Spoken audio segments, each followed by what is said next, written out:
Welcome to Office Hours with Dr. G. I'm your host, Dr. G. And as a disclaimer, I am not a medical doctor. I do not give medical advice. We come on this channel, my guests and I, to bring you information, inspiration, and confirmation. Not going to take a lot of time telling you about who I am, because you all know who I am. I have an exciting guest tonight that I'd like to bring on. We're just a little bit delayed. DeWayne Hendrix is a renowned author, hip-hop artist, filmmaker, freedom fighter, entrepreneur, and most importantly, a father. He has done extensive work in aiding in the mental liberation of indigenous people and humanity as a whole. His books, Supreme Science and Red Pill Alchemy, have both been deemed as life-changing experiences. His children's book, Arielle's Crown, is a beautiful expression of how parents can instill lifelong principles of self-worth into our children. The story is about a young girl who is mocked at her new school because of her natural hair. DeWayne has also worked tirelessly for the wrongfully accused. He is the official spokesperson for the Wayne Williams Freedom Project. He's worked now for 7 years in freeing an innocent man who was railroaded for the infamous Atlanta child murders back in 1981. Please be prepared for a mind-blowing experience as we welcome to Office Hours with Dr. G, DeWayne Hendrix. Welcome. Yeah, that's me. Peace. Peace. How are you? I'm still playing. Thank you. I know we had a little bit of issues in the beginning with let me get back over here with the like some technical difficulties, and I'm even experiencing some right now myself, doing some crazy stuff. But let me get back on track of where I'm supposed to be. Do you see me? No, I don't. You don't see me. No. I see you. There we go.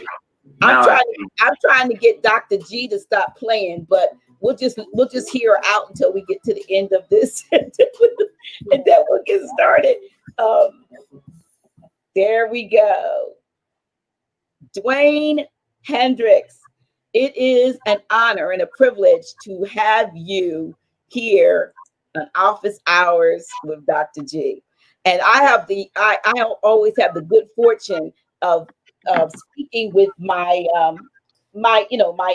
with my guests, if you will, before the show. So you were on with Sister Arielle. I think we still have you up on the phone, so I need to hang up that phone. One of us needs to hang up. Let me make sure we hung up. Okay. Can you hang up? Because I can hear the phone. Can you? I certainly do. No, I'm not. It's not Okay. active anymore. What I'm going to do is just totally turn my phone off. Okay. We good now. Okay. As I was saying, Sister Arielle had you on twice also. Yes. And I was thoroughly impressed by the information and the knowledge, that the science that you dropped. I mean, I the first night that you were on, I caught the show sort of midway in. I was running home, and then I remembered that the show was coming on, and I wanted to be a part of listening. And so when I did turn on, you were already into the conversation, and but I listened, and I know that there was a lot of things said that I was like, really? I did I did not know that, and I did not know that, and I did not know that. And so when I did get to really to meet you, or talk to you rather, we didn't meet in person, but Right. when I got to talk to you, of course, it was you remind me of Grand Sheik Taj Tariq Bey, and here's the reason why. Let me tell you, because if you ask Grand Sheik a question, Grand Sheik will give you a lesson, and that's not negative, but you're so full of I'm trying to think what I'm hearing. But you're so full of information and knowledge, and you're a researcher. You didn't say that you're a researcher, but you have to be. Either you're an excellent researcher, or you just have this divine gift of being able to download, into from the Akashic or the etheric realm, all this stuff, and then you can give it back. But you remind me so much of him, because you can't have a little conversation with you. It's always going to be deep, and it's always going to be something that you meaning the person who's speaking with you did not know. And so, and then we talked about, I'm getting ready to hand this over to you, because we just talked about that. We talked about earlier, a couple days ago, about you being an enigma.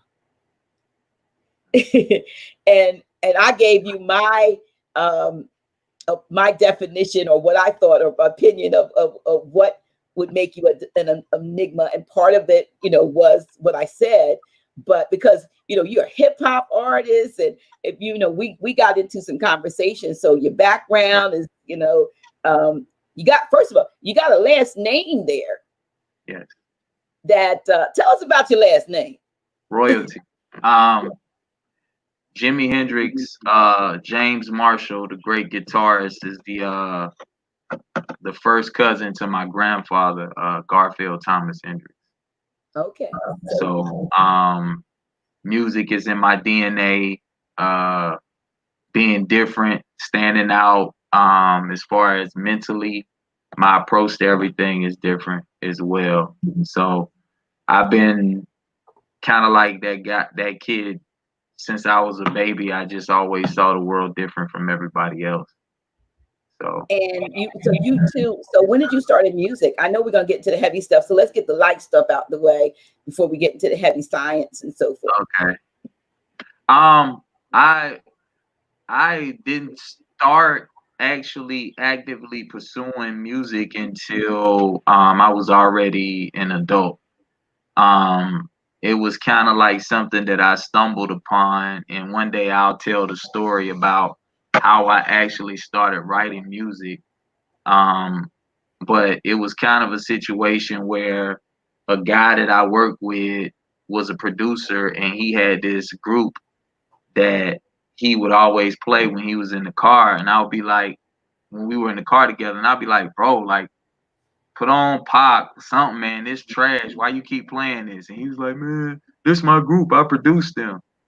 So I was like, they trash, bro. And he was like, you think you could do better? And I was like, than this? Yeah. So I had never even experienced or experimented at all trying to do any type of music, get in the studio, anything. And basically, he challenged me, and I went home and I wrote my first rap, and he loved it. And basically, I fell in love with the creative process. And then from there, I was living in Florida at the time. I moved back home, and was in Atlanta, and it was right in my face. One of the guys that I worked with at the time was friends with some of the pioneers in the Atlanta hip hop music scene, and he kind of started introducing me to people, and then it just went from there. But I was an adult. When I was a kid, I was basketball, swam, ran cross country. I did pretty much every sport, baseball, football. I never even, delved into playing an instrument or anything when I was a kid. Do you play instruments? No. Okay. All right. You do a lot of things though. You know. And like I was saying about being an enigma, someone, normally you wouldn't think of someone in the hip hop industry who would also have an affinity for writing and research and the deep stuff. Sometimes, people have this surface knowledge of things, and you can trip them up real easily because they don't really have it on the inside. But, I listening to you, and just, the volume of your, see, I got a thing in there. Your scholarship, you know what I mean, is something that you normally don't put together with hip hop per se, of a writer. And you also, I've seen on your Facebook when you're posting videos, I've seen people sparring with you, or would you be sparring with them? Yeah. Is that what it's called? Yes. A Yeah. trainer? Yeah. So yeah, I'm also a boxing trainer, and that one guy, he's always when we spar, he's always in the gym trying to take my head off. But yeah, me and some of the guys that I train, we get in probably like twice a week, and we spar each other, after we have our boxing class, just to make sure we stay sharp. We don't try to hurt each other or anything like that, though. Right. Okay. So what else do you do that, because like I said, we're gonna get into the heavy stuff, but I want to get the light stuff out of the way first, because I want to be able these are the things that I could converse with you on. Right. Because when you get to that deep stuff, I'm gonna be like the ones that are listening, and I'm gonna be like, really? Wow. If we ever had a conversation and then you didn't drown, that means it wasn't that deep. There you go. Yeah. There you go. Yeah. Well, we just so you know, we all are gods and goddesses, right? Yeah. So the essence of what we call God is inside of all of us. Absolutely. Which means that we have access to everything. And we are all knowing. We just don't remember. I agree with that. So if I told you something and it seemed deep at the time, but it also resonated with you, what's happening is I'm helping you remember, or I'm reminding you. Okay. Of what you already knew. I can attest to that. I agree with that. And I've said it, even, my background as a pastor, even before I was beginning to awaken and was still in the tradition of preaching and so forth. I remember telling the congregation that when the scripture says, before I knew you, I ordained you a prophet to the nations. Right. And that basically speaks to our pre-existence to, before going through the birth process. But I would tell them that going through the birth, process, through the, going into gestation and all that, 9 months in amniotic fluid, which I've renamed amnesia juice, is where we are lulled into forgetfulness. We're rocking in this. That's the sea of tranquility. That's the real sea of tranquility, right? It's not that space place that they lie about. But we're rocking in amnesia juice, and it's like we come out on a quest to remember, to reconnect. So I get that part. I kind of had that even before I was awakening. So yeah. But you're right. When things resonate with us, oftentimes it's because in another. Do you believe in multiple incarnations? Absolutely. Okay. Each one of us is a soul, right? Mm-hmm. And a soul is a sun. Okay. Right. So all right. Solar, right? Right. So each one of us is Ra or Ray, right? A name for Ra is also Ray, R-E. So when you see the word R-E, or you see the prefix R-E, now think of a soul or a sun as well, incarnated. Ray incarnate. Ray, So we as sons or souls, we pass through multiple lifespans. One of the things that I introduced in Supreme Science was and to say what you said earlier, I've done an extensive amount of research, and for those that are listening that some things begin to seem far-fetched from them, or it seems as if it's something that may be a reach, just know that what happens when we soul search, the more we do so, the more we find ourselves actually changing the vibratory planes of existence that we have access to. Explain. Because what ends up happening is that once you begin to ascend mentally, naturally you're going to ascend spiritually, right? And what happens is when you get to certain moments, I call them moments of atonement, because atonement is at one mental. When you get to those moments of atonement, what ends up happening is you could actually reach up in other dimensions and bring certain things back, like you were saying, download.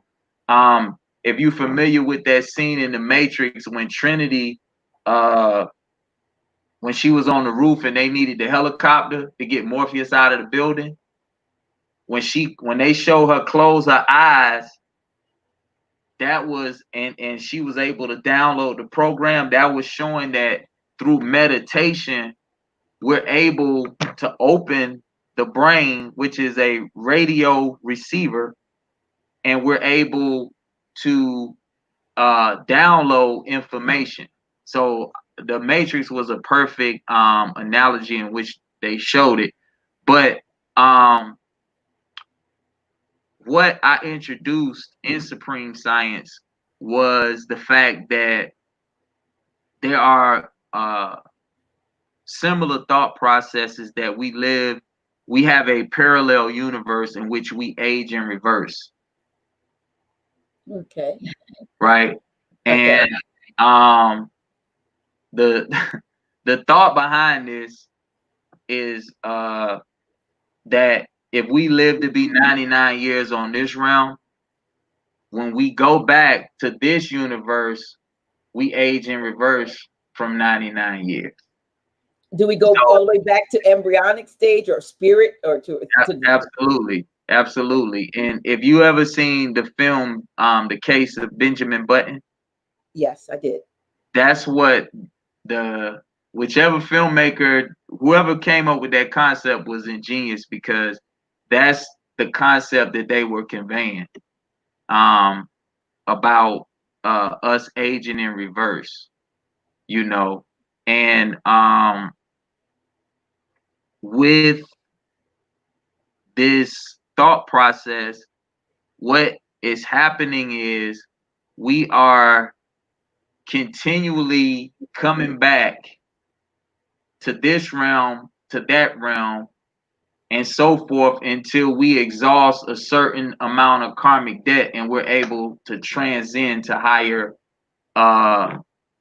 frequencies or higher dimensions, or however you want to classify it, So this is when you're saying that we go back and forth between dimensions or realms, not necessarily the same two, but could there be maybe multiple? I've heard them say that depending on what karmic debt one might have to work off, that they might even come back as an animal in another life, as a or a plant or something that has very little control over its existence. Can you explain that? Well, I've been introduced to similar concepts, and again, this is like this thought is, I don't want anybody to be like, DeWayne making up stuff or whatever. This is all a philosophical view that I was able to channel in writing the book, and me opening myself up. And as far as there being, I also explain in the book that we live in a multiverse. Yeah, I've heard the term. Yeah, and I've also, if you've ever seen Jet Li's film The One. Not sure I did. Okay, but the concept in that film was that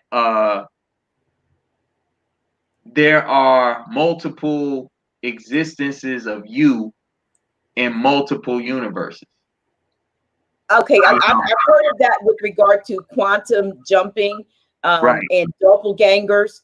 Right. You know, I mean, Right. I remember there was a movie, and I don't know the name of it, but this man and a woman, they were on a train that was in an accident, and they kept reliving it over and over. And then when it showed, finally you realize that one of them was being kept alive. The brain was alive and was reliving. You remember that? And then at the very end, instead of looping back and forth and back, the same thing kept happening. They were able to get off the train, if I'm correct, and avoid the crash that kept killing them, and walk off into the sunset. But the one person, they finally showed them, they were in a military experimentation, and they had the brain alive, and the brain was kind of the one individual in this scenario was actually reliving this over and over, but it's almost like it was trying to keep going back until it could escape it, so to speak. And is that what you're talking? Because I've also heard with quantum jumping, people have been able to mentally jump into, say, another dimension, find another version of themselves doing something that they in this dimension have never done, grasp that knowledge and then bring it back. Because there's a guy in particular that started doing this in an older age, and as a result, he became a world-renowned artist late in life. He became, he picked up piano, he did a whole bunch of stuff, but he kept doing quantum jumping. And every time he jumped, he would find his doppelganger who was doing something, and he managed to bring that skill or that intellect back into this dimension. Right. I think one of the families said that film is called Jumpers. No, I see. They said Source Code. They said, yeah, you're right. That's what's called. Yeah, Source Code. Yes. I was trying to. Yes, I think I'm pretty sure that's familiar. That's what it was. But the doppelgangers, I've also heard the theory that there were multiple versions of us that may even be that reside in the same dimension. Right, I've heard that as well. And what you're touching on is basically what the film, the one that I was telling you about, and the premise in that film was this bad guy was going to all of the different universes, finding himself and killing himself, because every time he would kill one of his mirrors, he would become more powerful, and he basically was becoming like this whole Thanos superhero type character. I see. It wasn't for any good purposes, but he was trying. It was nefarious. Right. Intent. Right. Well, I mean, so you obviously, since you have, like you said, a lot of this comes through, I would say, meditation and deeply going into oneself. I know you told me that, and I don't know if you want to talk about this because it's totally up to you. So I know you told me about your epiphany, your awakening, because we talked about the year 2010 and verse, if you remember, and there was a point in your life when you were living another life, and then something happened. Is that something you would share, or maybe you don't want to? I won't tell the whole story, but okay. What I will say happened, and it's an occult nerve in the back of our neck, and that's where they showed in the Matrix where the plug would go in the back of the neck, right? But when I had this experience that I had, that part of my neck just started going crazy, and now I know about chakras, and I didn't know. Like, I was a street dude, you know what I mean, at the time. And I was basically at that particular point in my life, because of my travels in the music industry and everything else, I was changing a lot because of different obstacles that I kept having, in which the people that I was encountering in the music industry were basically trying to get me to do some sort of gay sex ritual or something that I wasn't willing to do. So that really does happen. yeah, absolutely. Absolutely. And depending on how aggressive or how successful a lot of times a person is, they just come right out and let you know, that I could open all these doors for you, but this is what I want in return. They'll just let you know straight up sometimes, you know. It just depends on the personality or whatever, you know. So I've been around a lot of things that, you know, I won't talk about, but it just was that's the only reason why I don't have like you haven't seen me on TV with a major record deal and all that type of stuff. You know, because I just wasn't with it. And basically I was just searching for answers because I was learning about um just all of these different rituals and you know different things. I had already been exposed to the Illuminati and all that type of stuff in the early 90s and what they do with Freemasonry and just all of these different things. I was all well aware. So when it actually came down to me being at the threshold and being able to seize these opportunities, and I was actually seeing the things that I had been hearing, you know, it made me say, you know, okay, I gotta figure this out, you know. So that's how I started reading and researching um, the information that I started reading and researching and learning about. And one of the I will say one of the main books that really opened my eyes and I actually heard Prodigy from Mobb Deep talk about it, was a book called Leviathan 666 that Dr. York wrote. And basically it was about um the different facets of the Illuminati and all of these different secret societies that um are included, because when people say Illuminati, it's such a catchphrase, you know. So basically, he was step by step mapping it all out, and it made a lot of sense to me. And basically, once I read that book, it just made me want. Well, actually, it was two books, and once I read those two books, it just made me want to learn more and more and more and more. And that's kind of like where my journey really uh, went from just a person who was a street cat that was intelligent and had a lot of knowledge to really becoming a real scholar and eventually a teacher and an author and all these other things now that people know me to be. Wow. Yeah, but I'm sorry, in that experience that I had, I actually um held a conversation and I was crying and everything in the conversation. And I was actually in my place of employment at the time with my coworker, and my coworker didn't see any of the conversation that I was having. He didn't hear anything. And when I came back from the bathroom, because I was crying and everything else, when I had this spiritual experience, when I came back from the bathroom and I came back and I was like, bro, I'm tripping. Don't even mind me tonight, man. I'm just going through a lot. And he was like, huh? And I was like, yeah, you ain't hear me crying. He was like, no. He I was like, you ain't hear me talking? He was like, no. He was like, yeah, you really being weird. I saw you get up and go to the bathroom. He said, that's all I saw.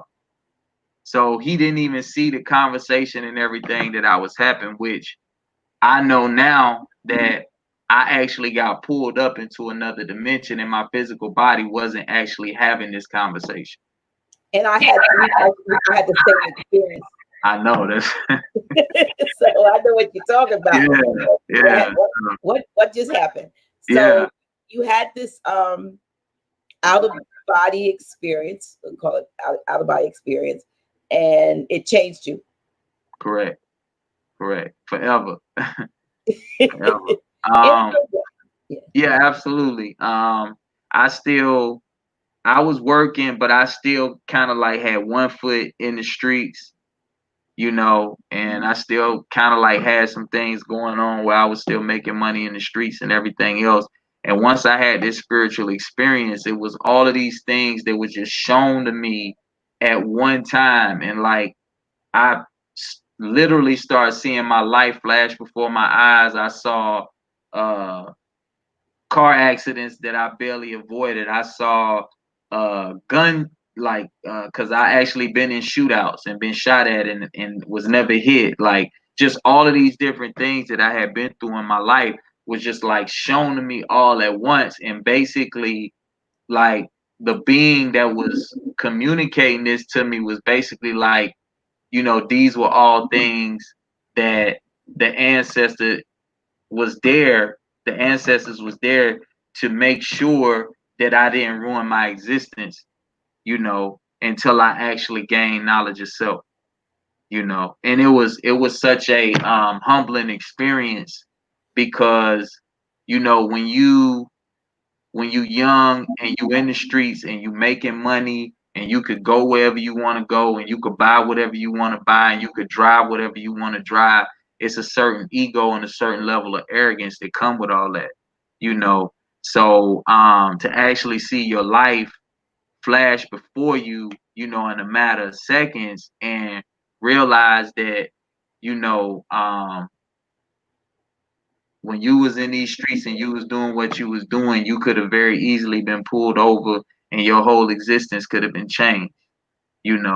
So that pretty much changed me for good. And I literally, like, the next day I was working night shift. The next day I couldn't even sleep. And I was just calling all my boys and I was like giving them guns and giving them like, hey bro, just bring this back to me. We good. I'm done.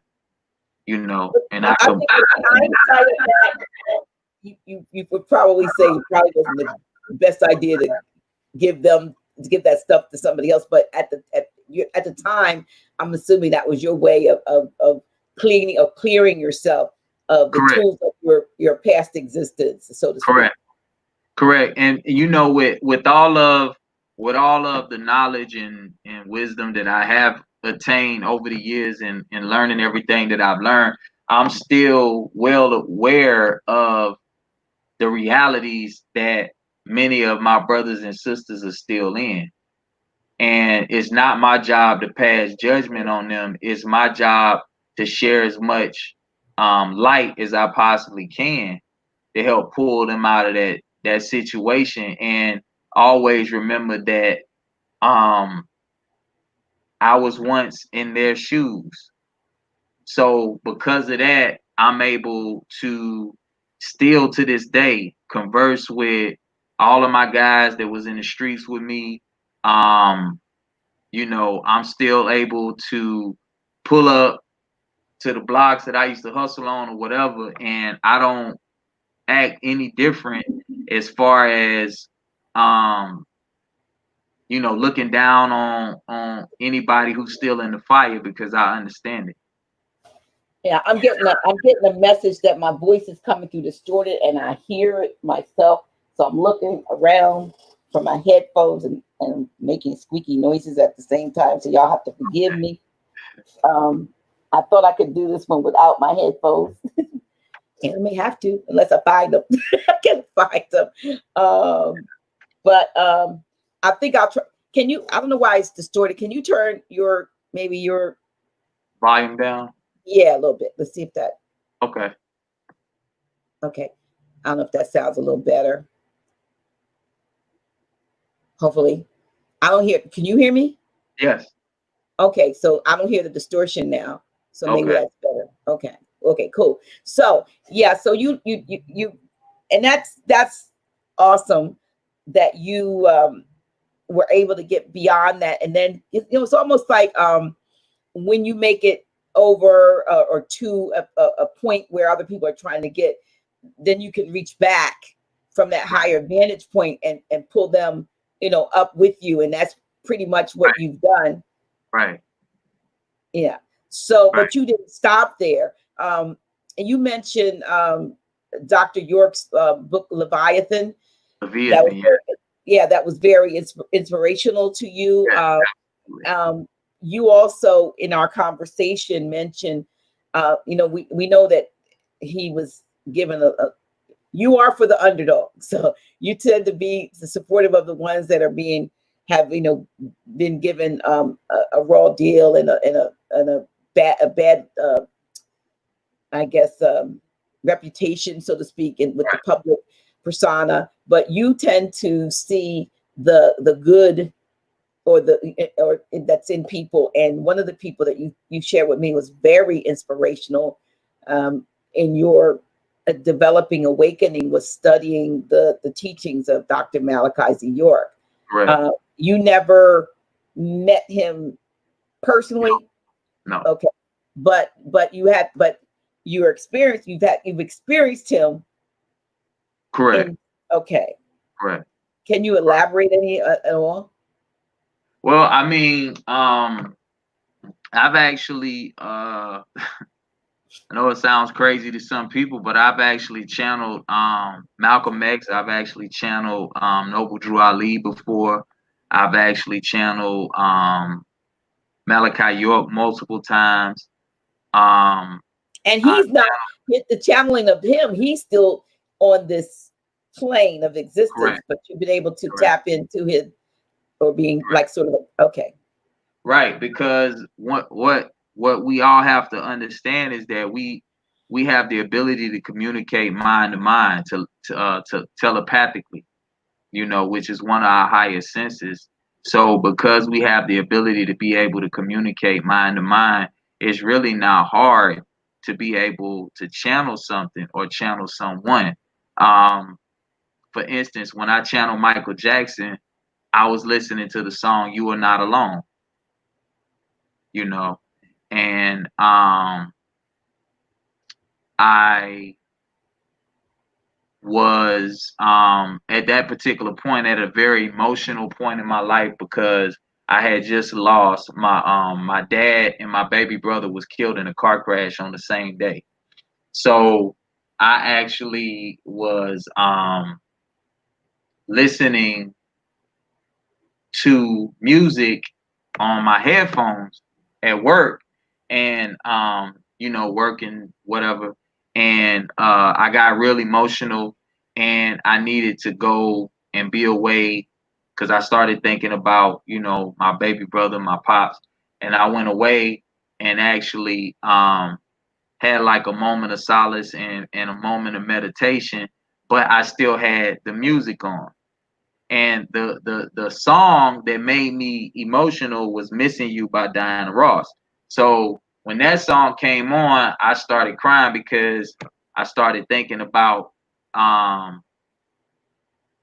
that particular song, and I started thinking about the song that Notorious Big they made, and they sampled "Missing You" by Diana Ross and all that type of stuff. It was just like this whole kind of like hodgepodge of emotions and thoughts that just hit me at once.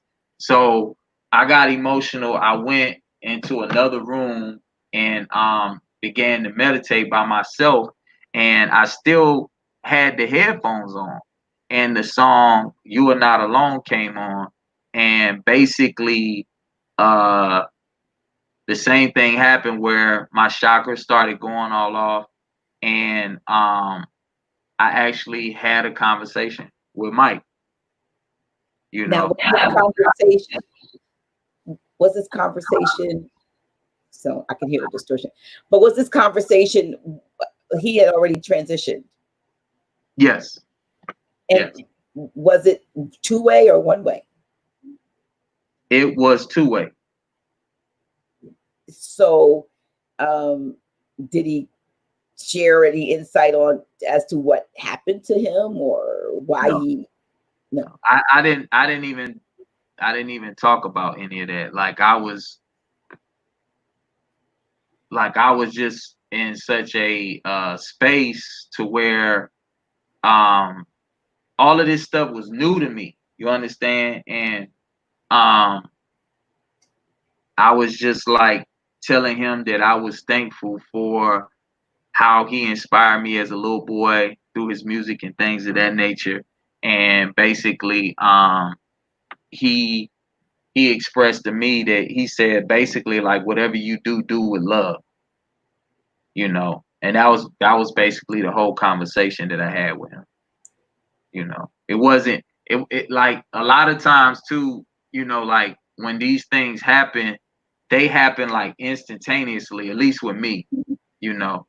Um, and I don't deem myself to be like the most spiritual cat or anything like that. So it still kind of like throws me back when things like that happen. Wow.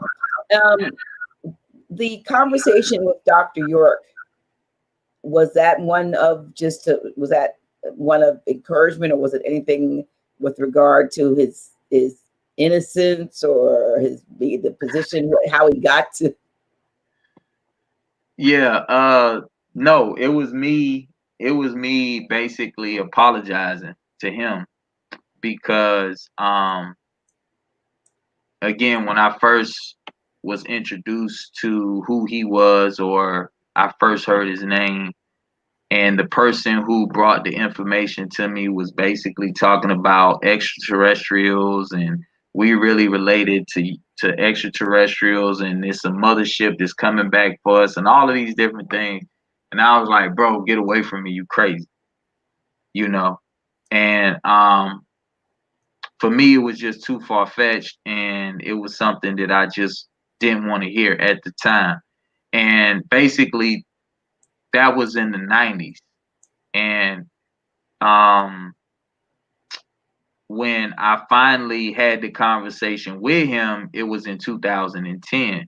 So we talking about 95 when I was first introduced to, I first heard the name, 15 years, and I had heard the name, you know, a few times in between those years, and it was still something that was crazy to me.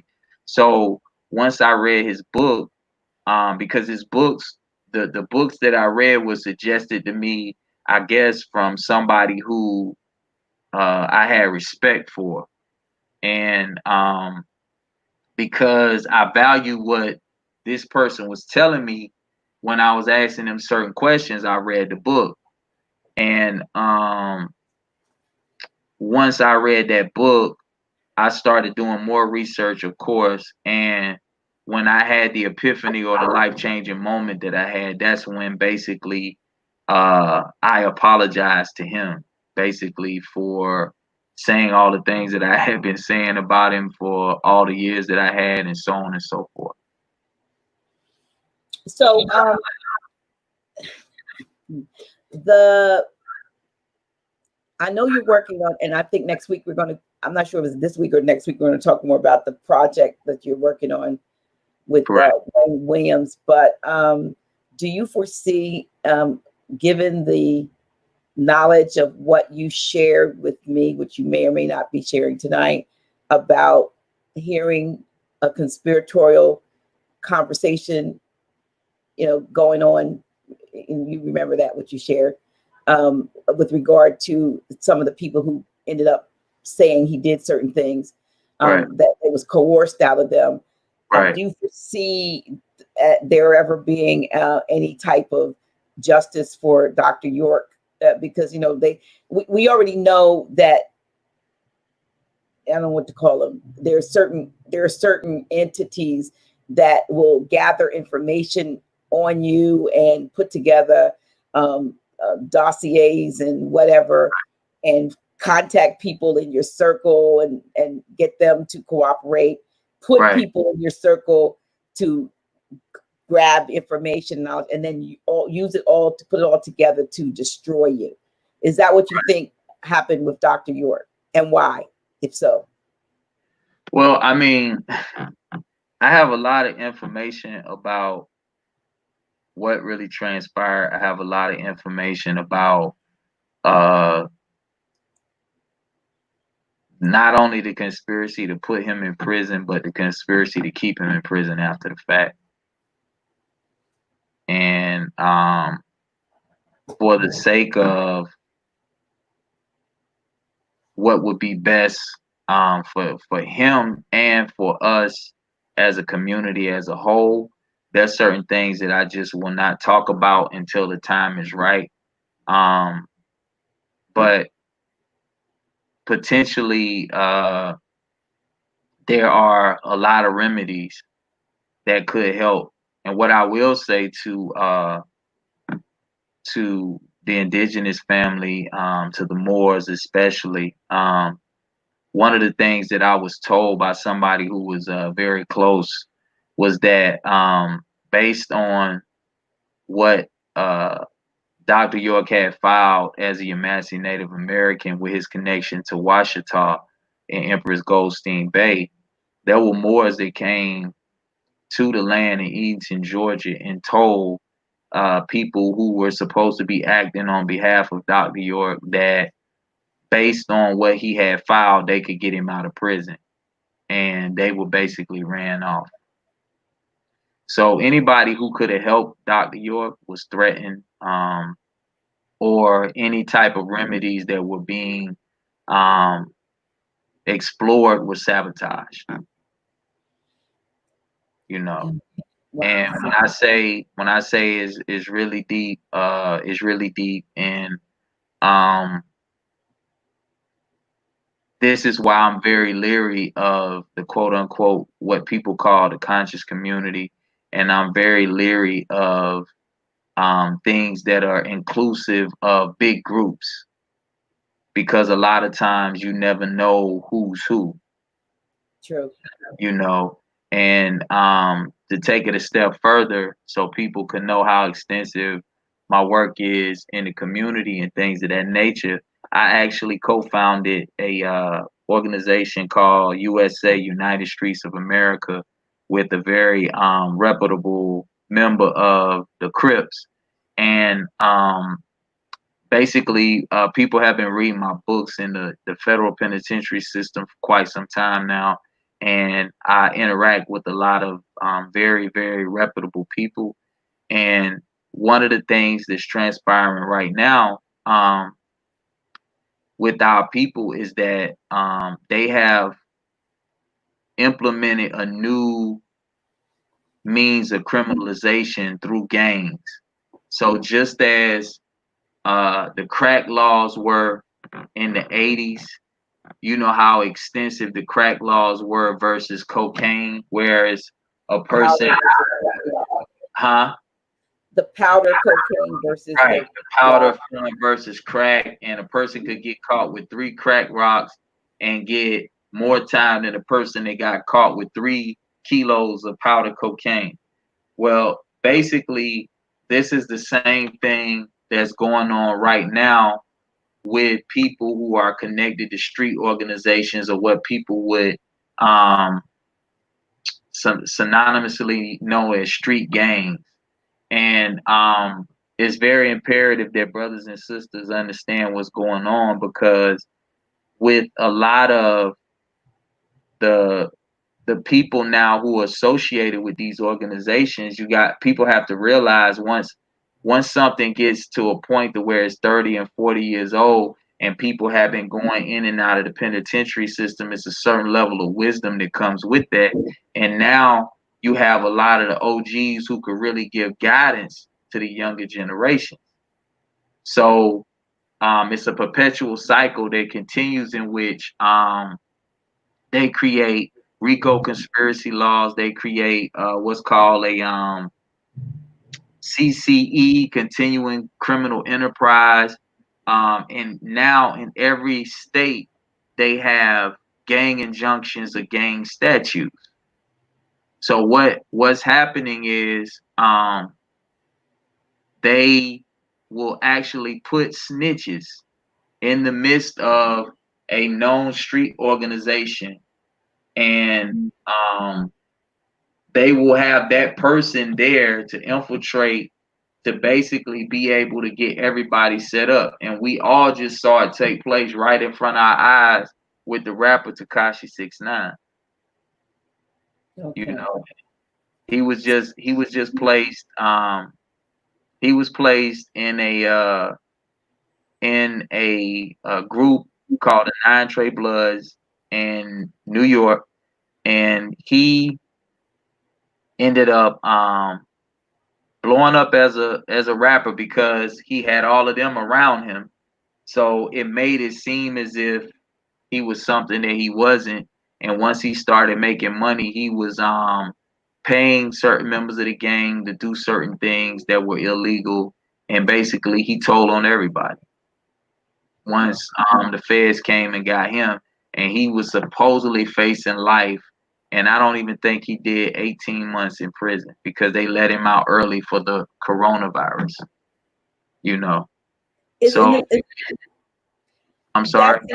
seems unsafe for him, knowing that he snitched on all these things. Then they let them out like to the wolves, so to speak, so that they could do what they made, like they got from him what they wanted, or is he, you think he's protected? Yeah, definitely protected. Um, this particular one rapper, one of the people that was associated with the record label that he was signed to was supposedly related to Rahm Emanuel. You know, Wow. so yeah, so um, when we look at the news media, when we look at sports, when we look at entertainment, what we should start trying to figure out amongst ourselves is who are the people who are there organically and who are the people that are a part of the show, you know. When you say that, what comes to mind is everything that's going on right now. With everything that's been going on probably for the past 3 years. All my life I've looked at the news. We've Right. looked at the news all my life, that I can remember. And not until my eyes were open was I able to see the conflict in the fact that it wasn't independent, that it didn't matter what channel you turned on, you were going to hear the same thing. Um, and I say this like Grand Sheik does. I'm not saying this, for instance, in defense of Donald Trump, because I didn't vote for him. But Right. when I came to realize um, that his becoming president had more to do with others that were trying and had been trying and are still trying to bring down this Illuminati deep state type of hold over not just the U.S. but the globe, because we were the ones, and correct me if I'm wrong, we're the ones that have been given the label of the land of the free and the home of the brave, when we're probably the most enslaved, imprisoned ones. It's just, I told somebody, I think my neighbor, and he was telling me how wonderful it was to live here. And I said, he says, you don't think we're free? And I said, no. I said, we just don't see the bars. We don't see the bars, but what we get is propaganda that negates and tells us who's good and who's bad, and who to Right. watch out for, and who we're going to kill because they were going to take, when all the while the reverse is really normally what's going on, and they're infiltrating other nation states to invade them, to take over their resources, to establish bases where, and again, in my understanding, that all of these various bases have been identified, most of them as um, methods for human trafficking that has been going on for years and years. So they want they got them all over the globe, so they can pretty much have bases to do the nefarious deeds that they undertake. That we have politicians who, one of the things I have a big problem with is so many senators and Congress people can go down to Washington, D.C. and stay there till they die. I call them swamp people, and there ought to be limits on how many terms someone could be. For instance, Right. vice of the presidential candidate Biden, who's actually from my state.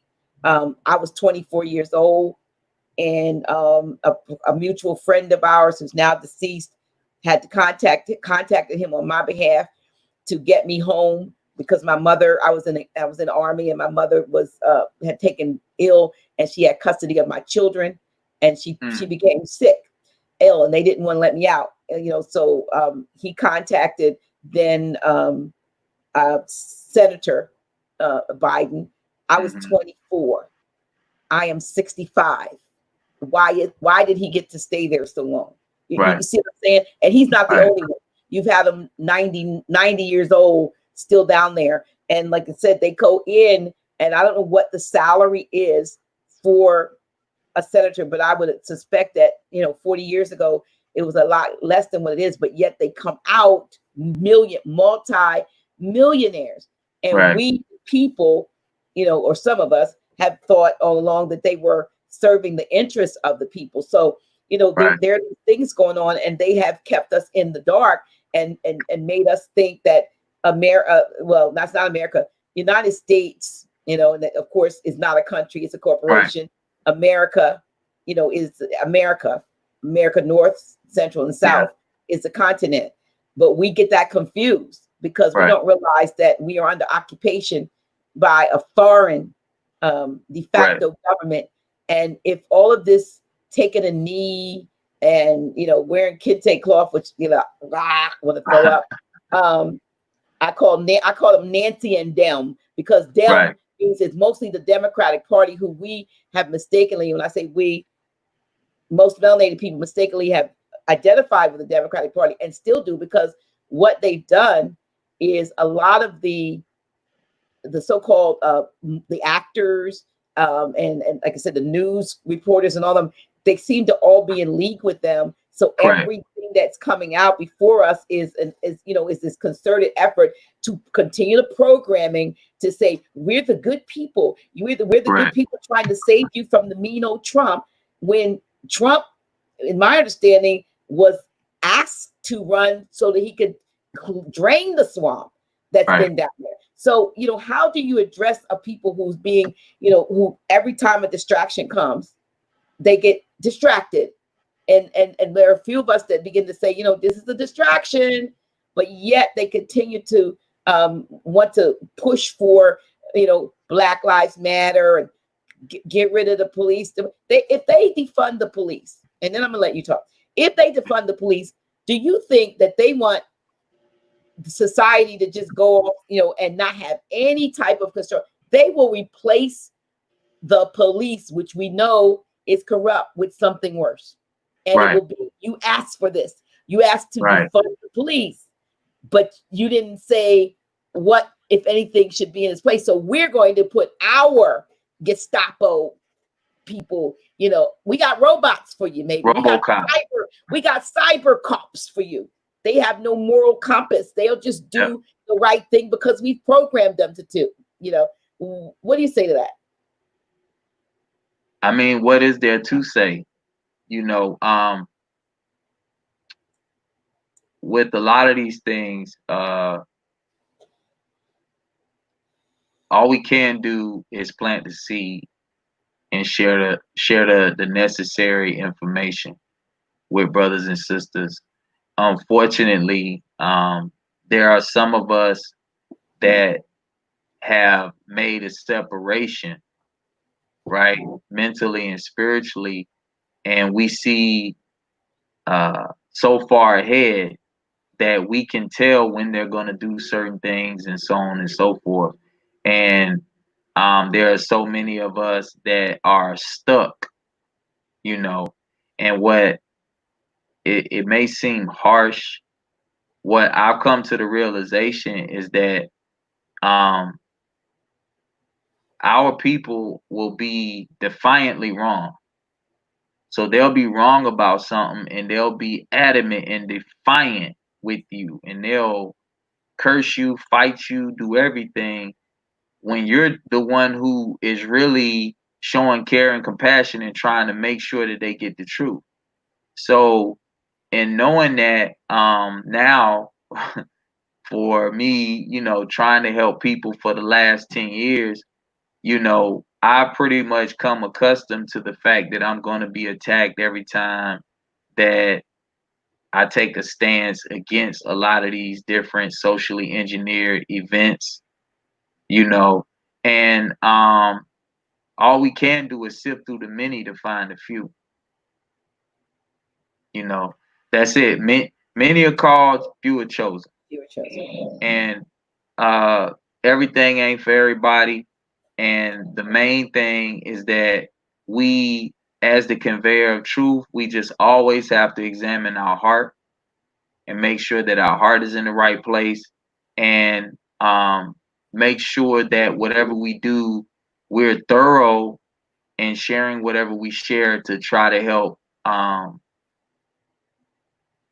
awaken, I guess is a good term, or to shed light, on certain things. But that's all we could do.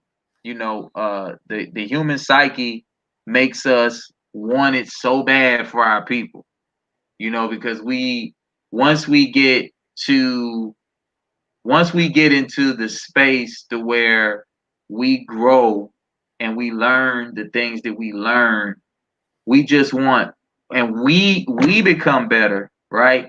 We just want better for people that we identify with as people that we would say are our people, you know. Um, but you can lead a horse to water, you can't make him drink.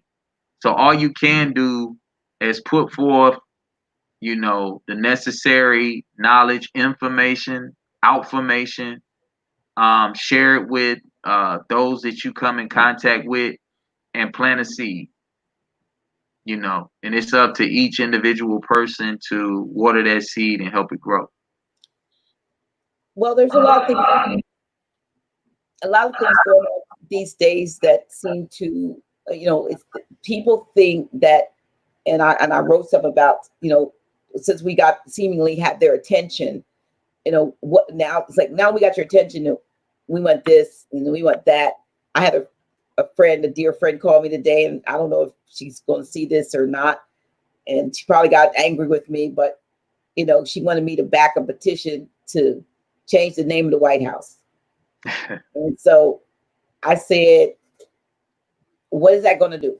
And she talked about the fact that how the psychological effect of how it affects people psychologically would it be named the White House. And I said to her, it doesn't mean at the end of the day, if you really need me to sign your petition, I will do it for you, but I will not get in front of it. I will not support it. I will not, because to me, that's not the issue at hand. That you want to rename it to another. What do you want to call it? I said Rainbow House, because every color, somebody's gonna say, well, that you left me out. I said, oh no, if we do a rainbow color, then it'll be the LGBTQ. Right. What do you want to call it? It doesn't matter. We need to change the name, and I'm gonna get the whole world to sign a petition. Okay, but I'm not gonna bring you on the platform to talk about changing the name of the White House when there are a lot of other things. I said, how about getting back our land? How about getting back our nationality? How about my grandmother was, the grandmother is colored, and the daughter is Negro, and the grandchild is African American, and somebody's Black, but they're all the same family.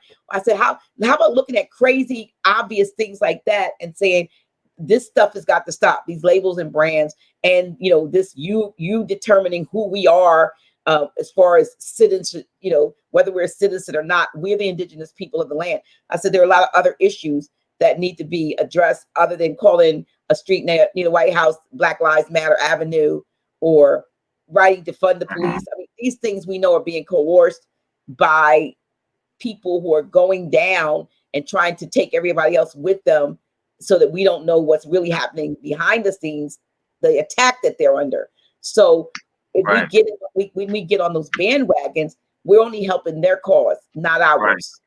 Right.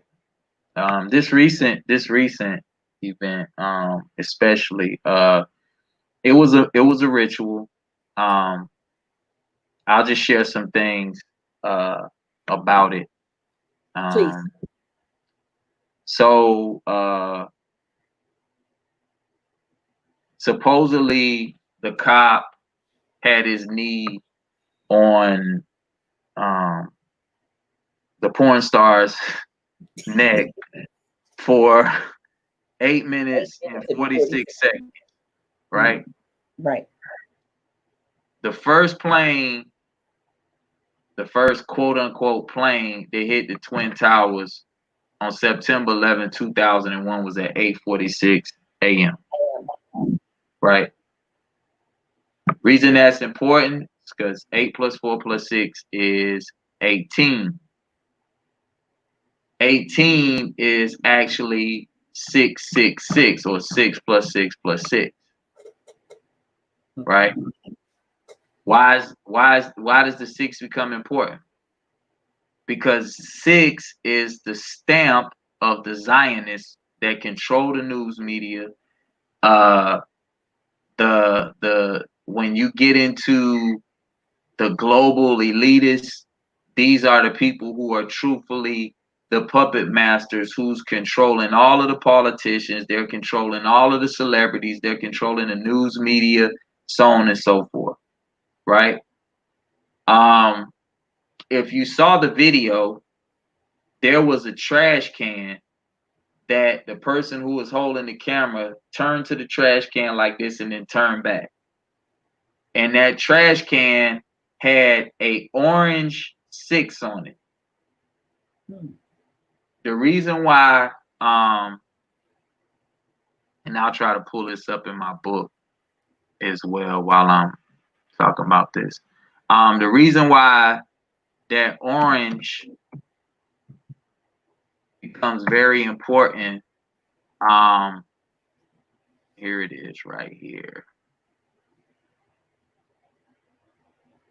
So this is a good way to go into the, I guess, to kind of like go into the science. And this is something that I explained in my book, Red Pill Alchemy.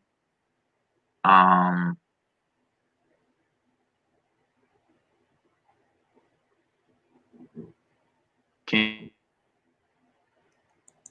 you see that? Let me see. It's okay. Yes. Can you see that? Yes. Okay. So that orange becomes very important. Yeah, this is why they call him Orange, for the brothers and sisters that don't understand what's really going on. That's why they call him Orange. This guy right here that you see in this picture with Donald Trump is Wilbur Ross. All right. Wilbur Ross is the current Secretary of Commerce. And Donald Trump was about to go bankrupt in the building of the Taj Mahal in Atlantic City because he tried to fund the building of the Taj Mahal with junk bonds. Lo and behold, we know who controls the financial markets, and they made the rate on the junk bonds fluctuate so high that Donald Trump was going into so much debt to be able to build the Taj Mahal. This guy, Wilbur Ross, at the time was the bankruptcy asset manager for the Rothschild family. He had been paying attention to the celebrity profile that Donald Trump carried. Every time he would leave his building in New York to get into his limousine, he would be signing autographs and everything else. So he thought that Donald Trump was a very viable person to be used because of his star power. So what he did as the bankruptcy asset manager for the Rothschild family is he approached Donald Trump, and they worked out a deal in which the Rothschilds bought 50% of Trump's interest, and not only the Taj Mahal, but the rest of his businesses. This man, Wilbur Ross, is Donald Trump's neighbor in his home in Florida, as well as his neighbor in his home in New York. Okay. So with what you were saying, you're absolutely right. There were people that were behind all of this that put him in position to do the things that he's doing now. I know a lot of truthers want to look up to Donald Trump like he's this hero and this savior, but he a puppet like the rest of them. But the back to the color orange, you see they actually show him as an orange right here, right? Orange is the new black because orange is the color of death. So that's why when we see on the Amber Alert right here, you see the color orange is right next to red. And what we see when we see the word amber, we see ember. And the ember months is when nature starts to die and green leaves turn orange and brown. So the symbolism being conveyed is also very important for brothers and sisters to understand, because orange being the color of death also spells out the end of or the death to the corporation. So that's why the Democrats are coming under so much pressure now, because the real move is to now make this land a republic again as it was supposed to be. And this is why the whole concept of make America great again and everything is really all about. It really has nothing to do with racism like a lot of people think. Here we see again Bruce Willis in the film The Fifth Element, and the lady Lilu who supposedly saves the world. And here Bruce Willis was always wearing orange in the film, and she has orange hair, as you can tell, because in allegorical form Bruce Willis represented JFK. That's why in the film his name was Corbin Dallas, because the word Corbin is the Hebrew word for sacrifice. And JFK was shot in Dealey Plaza in Dallas, Texas. So he was the Corbin sacrifice in Dallas. And allegorically, Lilu, who saved the world, represents Jackie O, or Jackie Kennedy Onassis, because she had prior knowledge of what was going to happen to her husband, and she allowed it to go down. So she saved their world. JFK was going after the Federal Reserve. He was going after the mafia. He was going after J. Edgar Hoover, and he was going after the Dulles. J. Edgar Hoover, who was the head of the FBI, and the Dulles brothers, who was the head of the CIA. So he was getting ready to make a complete and total overhaul. And what ended up happening was, with the Cuban Missile Crisis, a lot of the CIA operatives and military personnel in the country developed a hatred for JFK, because he wouldn't participate in the propaganda of what they wanted to do to be able to justify the U.S. going to war with Cuba in something that was called Operation Northwoods, or Operation North Winds, I'm sorry. And he went against it.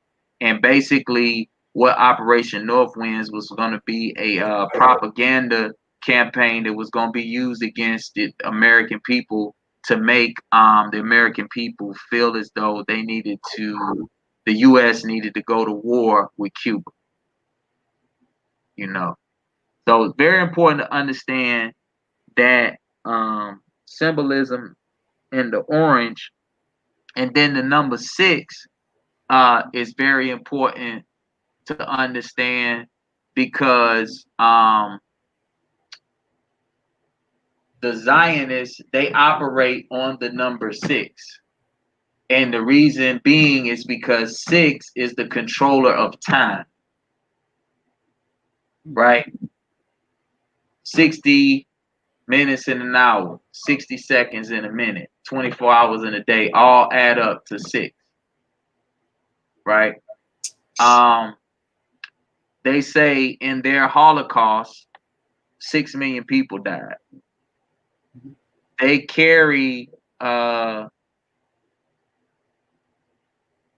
6-pointed star, or what they call the Mogan de Wood, right? Or they say the Shield of David, which is also called a hexagram,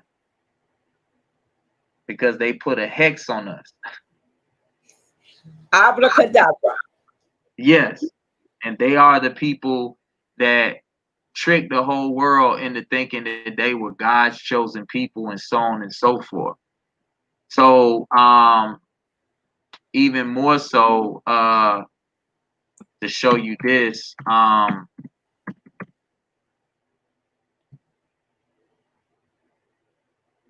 they worship Saturn, and Saturn is also called Chronos, and Saturn is the controller of time, or what's called father time. I'm sorry. And here, this is another part of the book.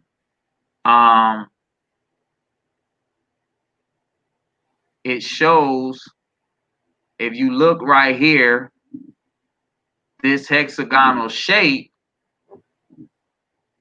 is at the North Pole of Saturn.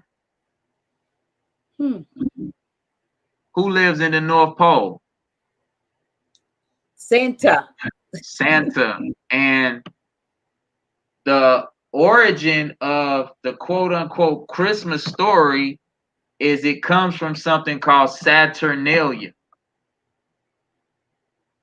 right? And it's actually the celebration of the winter solstice. Well, when we go into the winter solstice, we're actually dealing with the astrological sign of Capricorn, which is ruled by the planet Saturn. Okay. Right? So whenever we begin to understand these things and how they convey the message, we'll see right through it. You know, but again, that's why they show the orange 6. I gotta go back and look at it. In the video. Yeah. And I've been debating on whether I'm gonna do an article on my website about it, but I don't know. I just sometimes I don't even have the energy to like try to go and destroy whatever their narrative they create. I much rather just be more constructive and keep writing and finish my next book versus going out and trying to prove something to somebody anymore, you know. But to go into it a step further, this whole ritual started with the death of Kobe Bryant, right? Kobe Bryant's daughter name was Gianna. Yes. George Floyd has a daughter named Gianna. Guess how old she is? 6. 6. Kobe Bryant was number 24. 6. 2 + 4 is 6. When I first started looking into all of this stuff, one of the people that inboxed me a lot of times information, she sent me something and she said, "Oh my God, COVID means Kobe." So when you look up the word COVID, the Hebrew transliteration of COVID to English, it comes back as Kobe, Kobi, and it means that Yahweh will protect us. So that's how they started the ritual, saying Yahweh will protect us. And Gianna means Yahweh is merciful. You see, so in the ritual, Kobe Bryant's memorial service was on Floyd Mayweather's birthday. Who just gave money to pay for the funeral? Okay. Floyd Mayweather. Floyd, right? Floyd, right. What's Buddy who supposedly just got killed last name? Floyd. Who's the person that's creating all the chaos that funds Black Lives Matter, Antifa, and all these organizations? George Floyd. Okay. So they put the code in our face like that all the time.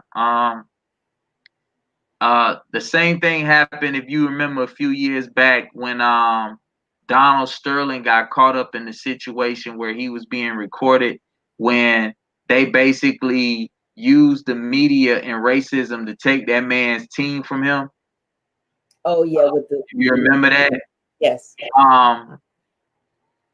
They kept showing his name and Adam Silver's name together, Sterling Silver.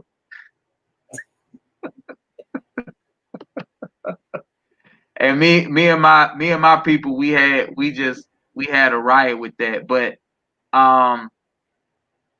understanding these things, it just shows how they use the media, which anybody, I don't want nobody to believe nothing I say. If you get my book, Red Pill Alchemy, you'll see that I put in the book that the news media has been controlled by the CIA for a very long time.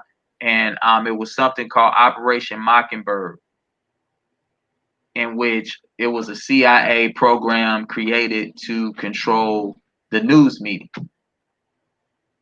You know, all of this stuff is being perpetuated and propagandized against us to keep us from seeing what's really going on. When the whole COVID thing started, it started right after Donald Trump signed an executive order to seize the assets of anybody connected to human trafficking. Now, people have to think this is after they've already went after all of these high profile people like Jeffrey Epstein, Harvey Weinstein, so on and so forth. So much so that if people go back and they do some research and connect the dots, do you remember when Trump put up the travel ban? Yes. When he put up the travel ban, people thought, oh, he's being racist and he's being discriminatory. They were doing that to make sure that the people involved with human trafficking that they were actually going after couldn't escape the countries that they were in by limiting the travel. Okay. You know, so I'm saying all these things to get people to realize that we got to be like Dorothy in the Wizard of Oz, and we got to look around the curtain, because a lot of times you're gonna look around that curtain and you're gonna think this big bad wizard that you got in your mind is really a little pipsqueak. That's a wimp of a person that's pulling these strings, and it's because of the fact that now we have so many people that will sell their soul for money. You know. Wow, that's amazing, and I know that you have even a lot more of insight even in that. I got a call. I want to say it was Saturday. I believe it was. I'm pretty sure it was Saturday, from a brother who was asking some questions. But at the end of the conversation, I asked him where he lived, and he said he was in Minneapolis. Right. And I said, oh, I said, you're right there in Minneapolis. Can you tell me what's really going on? And our conversation got cut off. I think they cut the conversation when we got to that. And please, my dog's in the background yelling, barking. But he said to me, he got this out. I said, do you really think, and I don't know what you think, we haven't even talked about that George Floyd was really killed? Because, you know, I know that there's movies and I told somebody, said, did you see the foam coming out of his mouth? I said, I've seen blood on actors in things. I said, foam is nothing put back. I said, it could be Alka-Seltzer in your mouth, and you could, you know. Yeah, that's what I was just going to say. They could put Alka-Seltzer in his mouth. Right. This is what I said. But he said, and I'm going to be just exactly what he said. He said, I don't know, but I don't know how they got that 6'6" man in that little ass coffin. This is what he said to me. Yeah. And then I thought, well, maybe that's a mock. I thought, well, yeah, if he was that tall and it was that small, you know, how did they do that? Or what were they just putting up, you know, mock coffins in each place because they were closed? I mean, I never did see an open. They said it was going to be a viewing and so forth. So I don't know what they showed. And I felt that even if they did a viewing, that, you know, the wax representations are so lifelike that you could put, you know, a wax replica. Because I've been to Vegas and I went to Madame Trudeau's wax museum, and they look real. So you could pretty much, you know, especially if you've already got this plan, you've already got all of this made. You already got, and somebody said, well, why would someone would have to, I had another discussion yesterday with someone, it was like, you would have to literally give up your whole life to be a part of, to be a part of such a charade, because now you could never show yourself again. And the brother from Minneapolis said, but if you see the GoFundMe at that point on Saturday, he said the GoFundMe was like 13 million then, or maybe the day before. So, you know, when he said, but what about all the family members? But, you know, money is, you know, has a way of, you know, okay, I'm not going to see you again, but, you know, here's, you know, or I could get a new face or get, you know, a new life. So I wouldn't put any of those things past this, because when we see what's happening now, like I said earlier, you know, Nancy and Dems taking a knee, and all of a sudden there's so much conciliation and conciliatory statements towards, Black people, but I'm not Black, but, you know, Black people, Black Lives Matter. The president of the university that got up and gave at the first memorial talked about what came in without them even asking for anything, and that he was admonishing all universities around the country to begin George Floyd scholarships and I'm like, oh my goodness, because I'm trying to think what is different about George Floyd's death than any of the others that we've seen. Although what about Breonna Taylor, the sister that was in her bed sleeping her home, and they came in and killed her, and they were exercising a warrant at the wrong home? Right.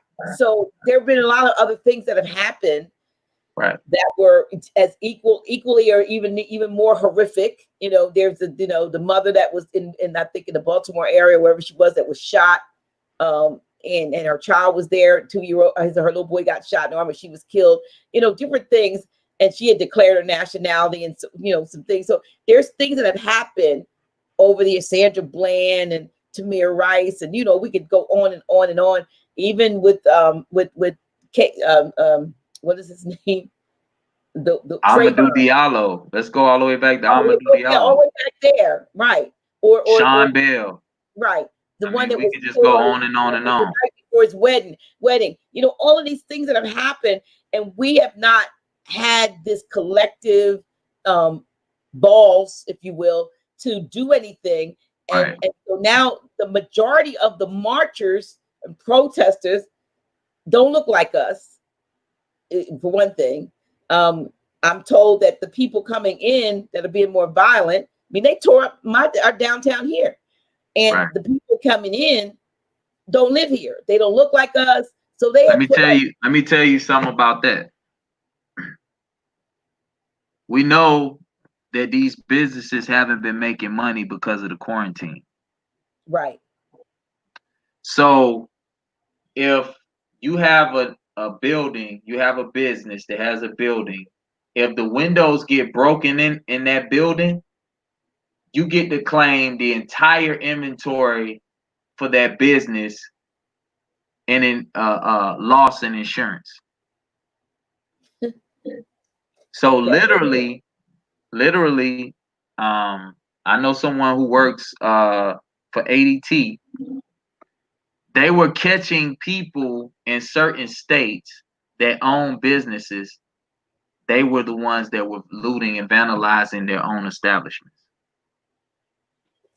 And then there have been others who have said that they've seen people who were identified as police policy enforcers actually bolt cutters cutting like the locks off of businesses so that people could have access to them, or placing bricks on the sidewalk. Bricks on the sidewalk, you know. So I mean, then when you put something up, Facebook, YouTube, especially Facebook, is quick to label something as fake news. I mean, if you're an eyewitness to it and you saw it, it's not fake news. And I mean, I don't know how they can fact check every incident in the world and then put a fake news. So it shows their complicitness and with the whole charade that's going on with the people. But when you say it was a ritual, back to George Floyd, and how about the Simpsons episode, 2000, right? 2008, Right. The Simpsons episode, you know, of the Simpsons. It shows the I don't know what the sister's name of, but Bart's sister has a sign that says "Justice for George." A police officer has his foot on the neck of this, you know, melanated man, and the Springfield Police Department, meanwhile, now is on fire. Right. It's like they took the whole scene and just replayed it everywhere. You know, well, that's what happened in Minneapolis. They burnt the fire station. They, you know, just like Kobe. It's like there was a cartoon for Kobe Bryant, the helicopter. Right. What color uniform did Kobe wear? What was it? Purple. Purple. Purple. Yeah. Right. The Lakers actually, the history of the franchise goes back to Minneapolis. They started off as the Minneapolis Lakers. That's how they got that name. Minneapolis is in the Great Lakes region.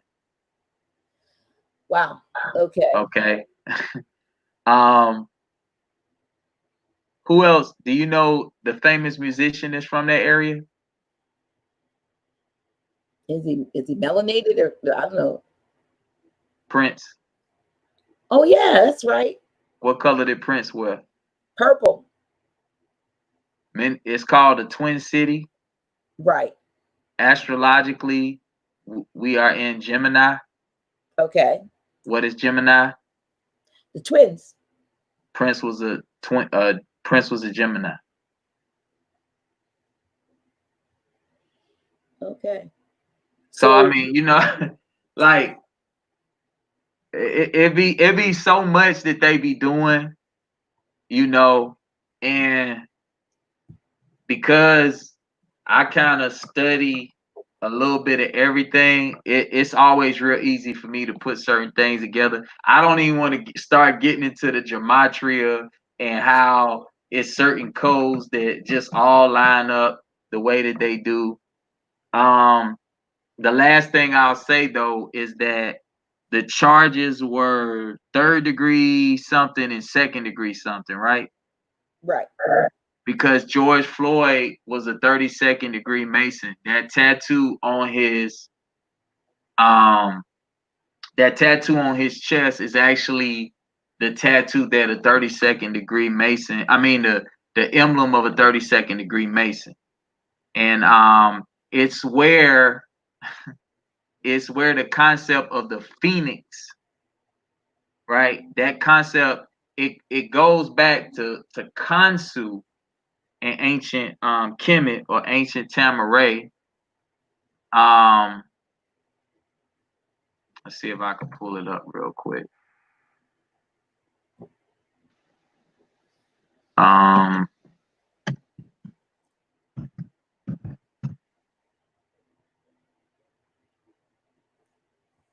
If I could find it real quick, because I actually have it in this book.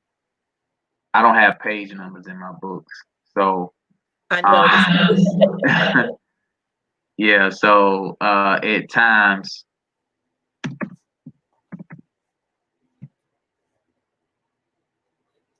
it's kind of hard for me to find certain things in my books. But what I was gonna say was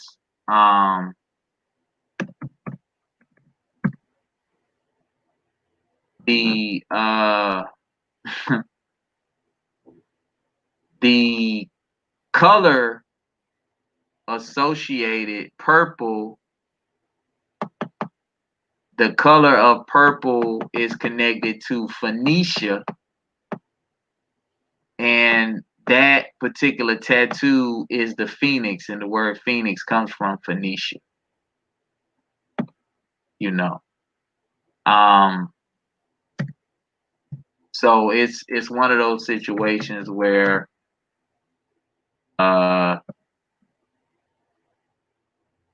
it's a lot that goes into it, but Phoenix, Phoenicia, Yeah. the color purple. I can't find the particular. I wanted to show you the picture of Kansu and the picture of the 32nd degree Mason, but I don't want to take up too much more time trying to find it because we don't have that much time left. We have as much time. We have as much time as we can take, but I know you. Oh, really? I thought it cut off at a certain time. No, it doesn't. Someone said that Trump is a Gemini. Yeah, and yeah, exactly. That's what I was getting at. Are you gonna? And I found it. Go ahead. Okay, put it up. Here we go. So let me share the screen real quick because this is important.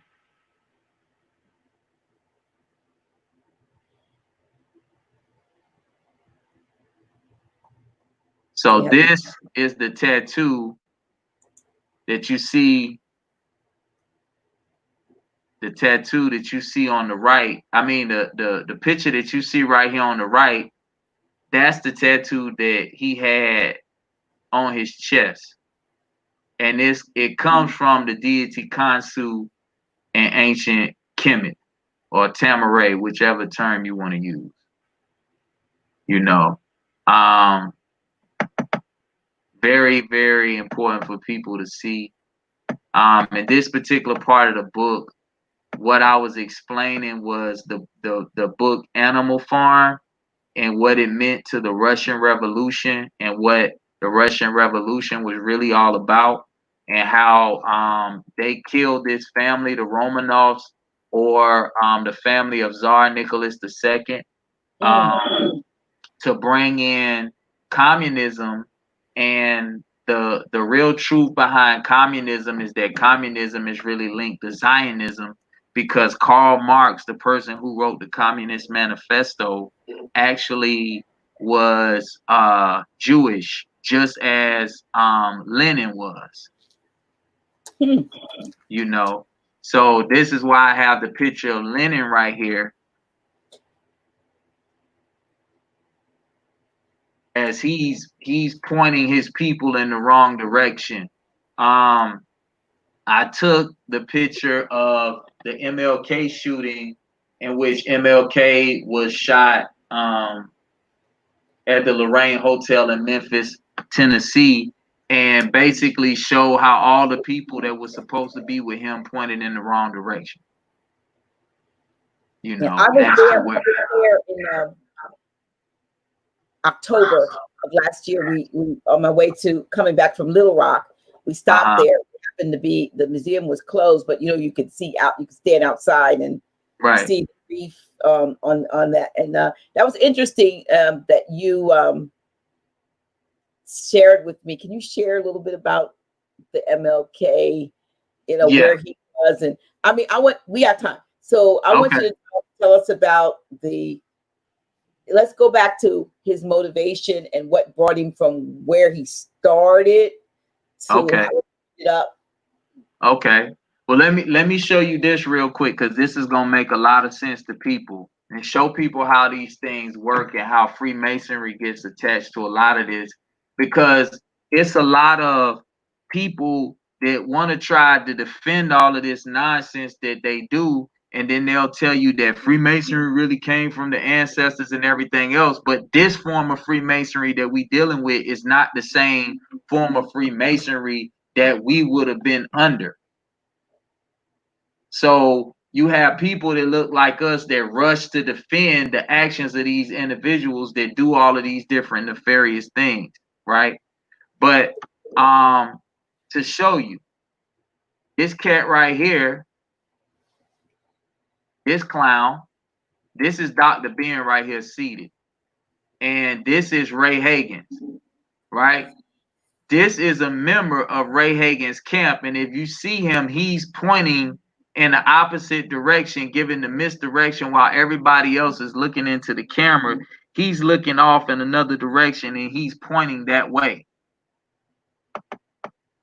The same thing that I'm showing that Vladimir Lenin did, the same thing that the people that was involved with Dr. Martin Luther King when he was shot. Why is that important in today's time? Because this cat right here, Ray Hagen, is a member of the Fraternal Order of Police, and he's a Freemason. And he fell out with the great Dr. Ashwa Kwesi because of some of the things that he was doing when he actually went on the trip with Ashwa Kwesi, the ancient Kemet. You know, so since I had that pull up, I definitely wanted to show that to you. So that, you know, we could definitely have that on point because, you know, that's something that brothers and sisters really need to understand. That a lot of these people that get placed in front of us, that's how they're able to be controlled. I know for a fact Umar Johnson is a Mason. I know for a fact that Holite, I don't call him Polite, I call him Holite, is a Freemason as well. You know, so whenever a person becomes a Freemason, they have a worshipful master. You know, and basically the worshipful master is God in the lodge when they go into the lodge. You know, so they don't go against whatever the orders of the brotherhood is. Very important to understand because when we see a lot of these police officers get off and they're a member of these police unions like the Fraternal Order of Police, and then they go into these courtrooms and they get all this leniency from these judges and these attorneys, it's because they all are part of the same game. You know, very, very, very important information for people to understand. The last thing I want to show you in regards to that is this right here, the Golem. Lord of the Rings? Yes. Right. Because the Lord of the Rings is Saturn. You understand? And Saturn again is the Jews worship Saturn. In Jewish folklore, this character right here is what would be called the Golem. Why I'm bringing this to the forefront right now, I'm making sure I put this on point, is two things. One, if you've ever seen Maria Abramovich, the person that has now become famous for spirit cooking and the rituals that they do with children and everything else, one of the videos that have become very famous with her online, they show her splattering blood on the wall and all of this different stuff, and there's a little figure in the corner on the floor. That's what this is. It's called the Golem. And her pouring the blood on that Golem is to give it life. So whatever spell or ritual or incantation that she had put into that Golem by pouring the blood on it when she was doing that spirit cooking is to give it life. You know, so I just want to read this real quick because that's an article that I actually put, but it says in Jewish folklore, a golem is an animated anthropomorphic being that is magically created entirely from inanimate matter, specifically clay or mud. The word was used to mean amorphous, unformed material in Psalms and medieval writing. The most famous Golem narratives is Judah Low ben Bazel and the 16th century rabbi of Prague. So, this is also important to understand, because in Genesis 2:7, as you see, it says that the golem is made from clay. It tells you in Genesis 2:7 that God made man from the dust of the ground, which would be clay, or clay or mud. And that goes back to the deity Khnum on the potter's wheel in ancient Tamaray or Kemet, and it ties to the 13th attribute of Allah, which is called Al Musawwir, the fashioner of form. Right? So it's important to understand this, because in now understanding how all these people sell us out, what they were showing you in the film Lord of the Rings is that through the lust of the ring, right? Remember when everybody came close to the ring in the Lord of the Rings, they was like, I overcame it, right? Because what they were showing you is that through the allure of the ring, shot something shiny, gold, right? They can turn this sweet, innocent man, Smeagol, that was out with his brother fishing, living in nature, and they can make him this hideous monster. So the idea is to express that through the ring, which I'm telling you, the Lord of the Ring is the Zionists. They're saying through their ability to be able to give the ring, or give a position at a job, or to give money or fame or a record deal or a contract with Nike or whatever the case may be, they can make the most beautiful human being a monster. Wow. They can make the most beautiful brother. They can make Jesse Jackson a soulless beast that will sell out his brother, knowing that they gonna kill him.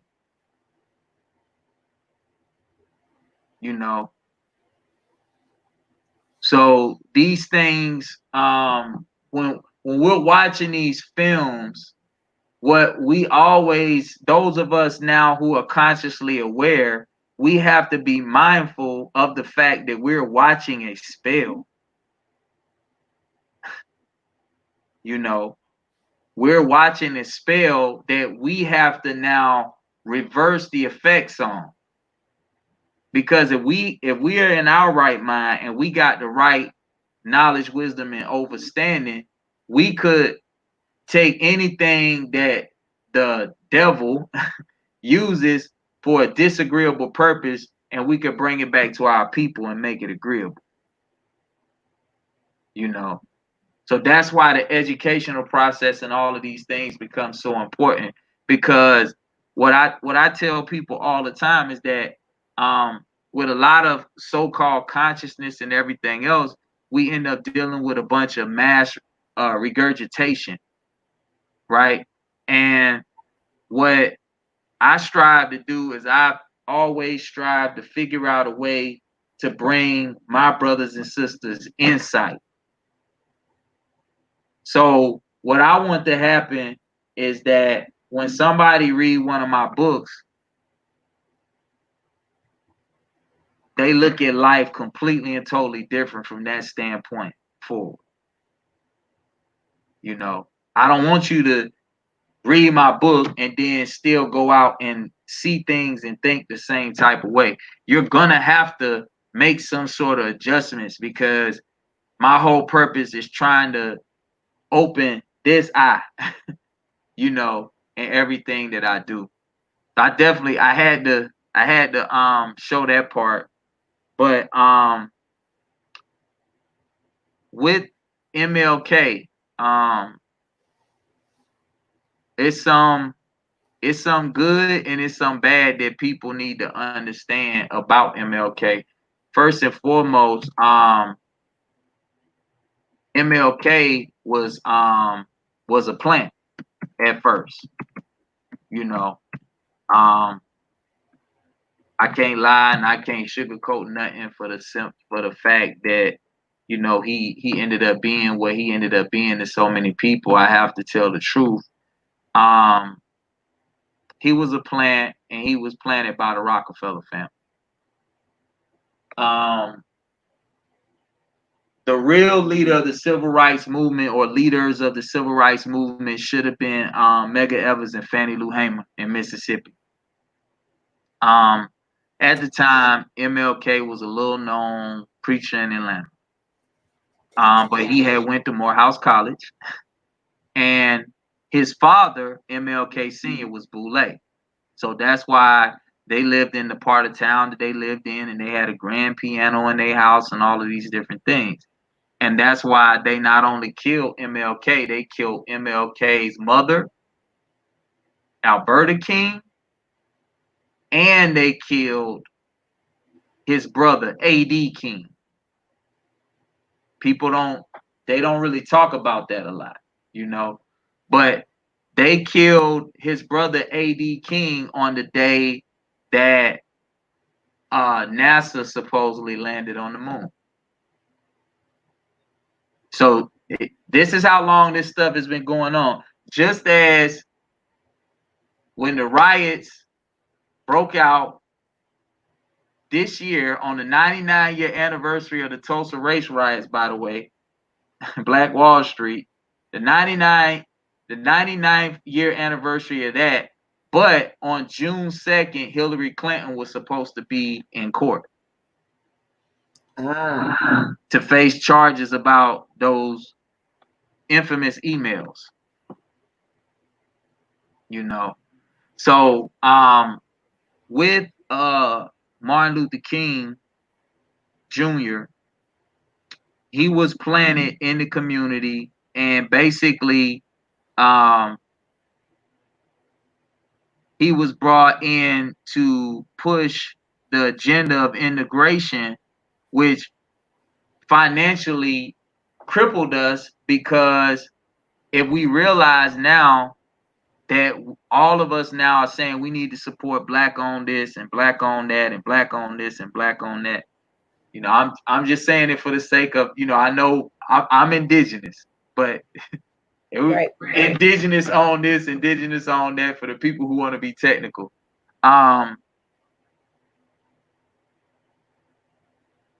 Integration destroyed that. When we had segregation, we had teachers in our community that truthfully cared about the education of the children in those schools.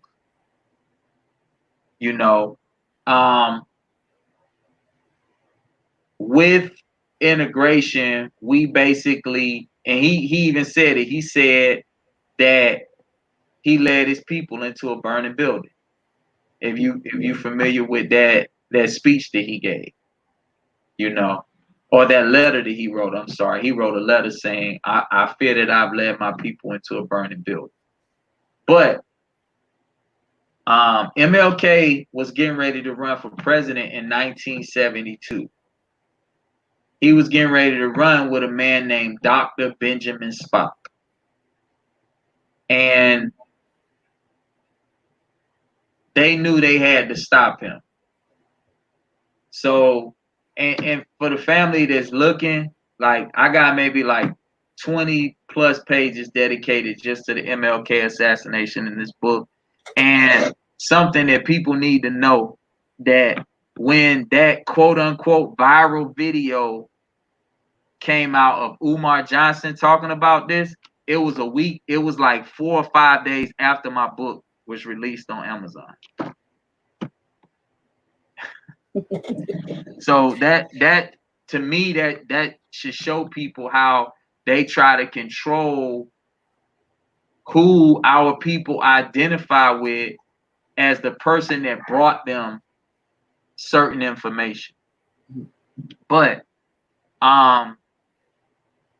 with the whole assassination and everything that transpired, there's so many things that people need to know about it, but I'll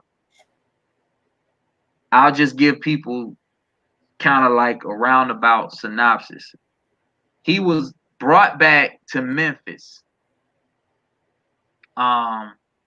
He had previously went to Memphis and they had marched, and he was brought back because they killed 2 Memphis sanitation workers.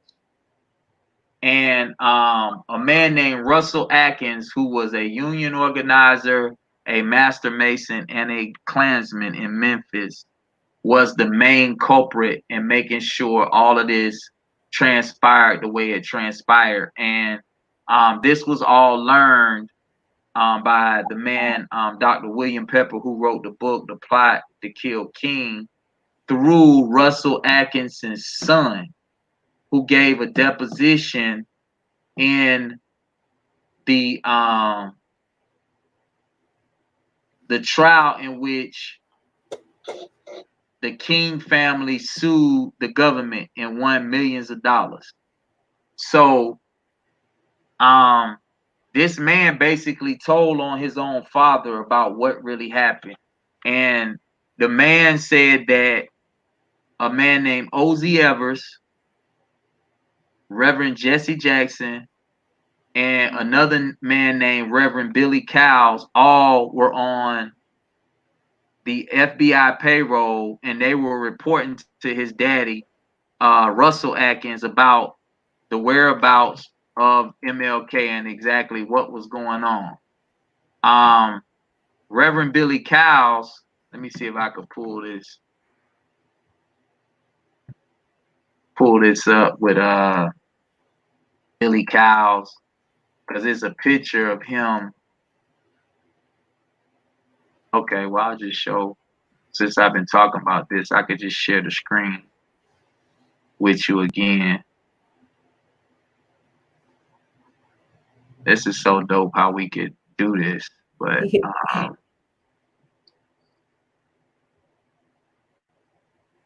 so this is the man right here, Dr. Benjamin Spock, seen with MLK, and of course I told you A.D. King, MLK's other brother, was killed too. This is the man William Pepper with Dr. Martin Luther King, and that's his book, The Plot to Kill King. Very important. This right here is a map of Memphis, and it's showing that the pyramid in Memphis is exactly 9 minutes away from the Lorraine Hotel where MLK was gunned down at. This is an aerial view of that area in Memphis. But I'm actually, okay, and this right here is important because I see these pictures all the time, right? And when we talk about the stuff that goes on in the world and how they create a justification for us as a people to want to march and protest and all of these different things, this is a perfect example. As you see, this man is holding up this sign and he's in front of the Lorraine Hotel. This is how these people do rituals on us and they laugh at us. And you see all of these men holding up this sign saying, I am a man, right? Mm-hmm. This was the rally that was the precursor to Martin Luther King coming back to Memphis, in which they set all this up so that they could kill him in Memphis. So them putting this in their magazines, knowing the people who knew what happened, this is making a mockery of us. Just as right now, our people are saying, I can't breathe. and all of these silly things that they're doing. They make fun of us after they do these things to us. Wow. That's how diabolical they are. They knew that this whole protest was to bring MLK back to Memphis so they could kill him. And they took a picture of this man purposefully in front of the Lorraine Hotel and put that all over magazines and everything else.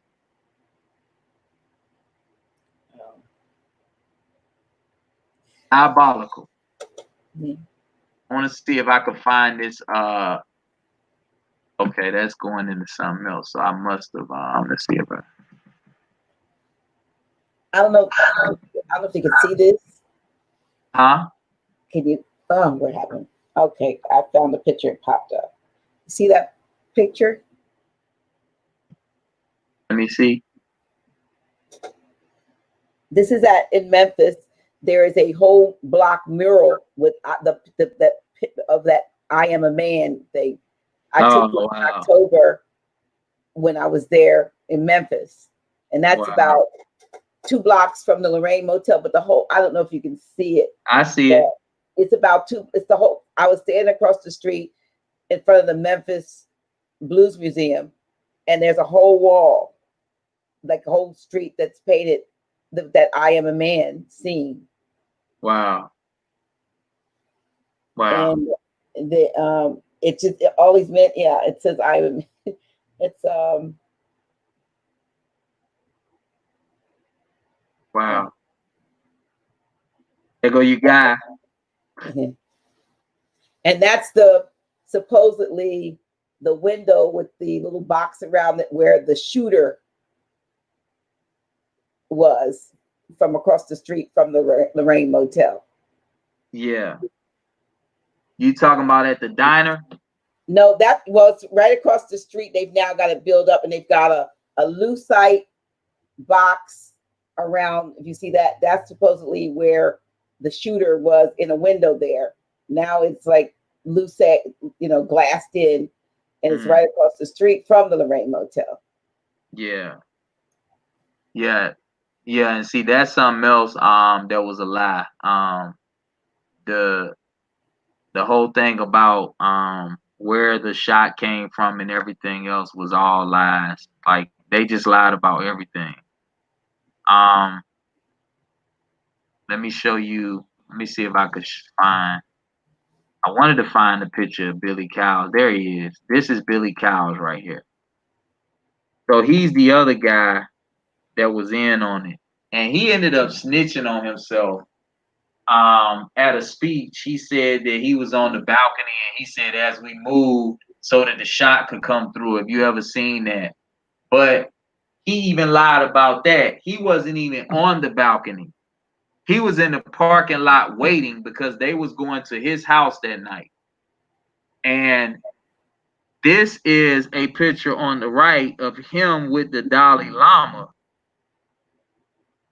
in front of room 306 at Lorraine Hotel. That's exactly where Martin Luther King was standing when he was shot, and consequently, the guy Russell Atkins, who organized the hit on MLK in Memphis, they had shooters from a army group. They had people from the mafia, and then they had off-duty Memphis police officers there as well. So if they didn't get him on the balcony, they was gonna get him in the car, and basically they were going to shoot him at an intersection in which they had snipers on both sides of the street on rooftops. And then if they missed him there, they had hitmen from the mafia that were going to be at the place that they were supposed to be going to eat dinner that night, that was going to finish him off as soon as he got out of the car. So it was much like JFK. They had right, and one of the things that I presented, that I'm gonna go even further into the next book, is the KKK, the MLKJFKRFK. And I'm going to show the puppet masters behind their assassinations in the next book that I'm authoring, Red Pill Alchemy Volume 2. To go into that a little bit, and I guess this could be a good finishing point. Would you I'm sorry, be willing to take any questions? Yeah, absolutely. So if you those who are listening, if you have any questions, I know a lot of it has been said all along, but now we're like officially going to open it up for questions. If you do have a question of DeWayne, type your question now, and I'll do my best to get to as many as we can. We're going to go till for 25 minutes to, which means we'll do it 2 hours and a half. Even though we're going to come back next week, yeah, and do part 2 of this. But you're welcome. Well, I want everybody to go out and get his books, both of his books, and even all three of his books, because he has an awesome children's book too. If you have children, so we'll type in how to get. Well, what can they get that at www.supremescience99.com, or should no? It's my books are actually on Amazon. If it's somebody that's connected with me on Facebook, if they hit me up in my inbox on Facebook, I can actually get them autographed copies. Because I actually just made another. I just got another order of books that arrived. So I think I got about 10 Red Pill Alchemy left, and I got about 4 or 5 Supreme Science left. Okay. Here's a question. I don't want to mess up her name, but Shakia, CEO Inc. How do we take this information to empower our children? That's a very good question. Well, from my vantage point, I know that my my oldest child is a teacher herself now. I've been kind of like holding on to it, and I may eventually put it out in the public. But me and my daughter actually taught we gave a presentation together in which she taught all these things about astrology that she had learned, and presented them to some of my spiritual family with a get together that we had. But the deal is that once you empower your children for them to know who they are, you also have to empower them so that they can have the gift of sight. And what I mean by that is that once you can teach your children, depending on how old they are, and you can empower. So from the time that my daughter has been a baby, her nickname has been Young Ma'at. And I've taught her that she is the goddess of truth, righteousness, balance. And from the time that she's been a baby, she has had no spook beliefs of a deity outside of herself. And she's always been empowered to know that she's one with the Creator. And what ends up happening is when you teach your children the relevant information, they will end up taking it way farther than you can even fathom, because the difference is a child still has a very active imagination, right? And a big part of being able to see past the illusions that they put in front of us is to understand that we have to go back and garner our childlike imagination, which is vivid. Because if we could do that, and you see the word imagine, you see the word I, magi, which means wise or wise man, which is the root of magic, right? And with babies, they're pure. So they don't have, if you've been teaching your child and empowering your child, they don't have that you can't do this in their mind. My children don't have that.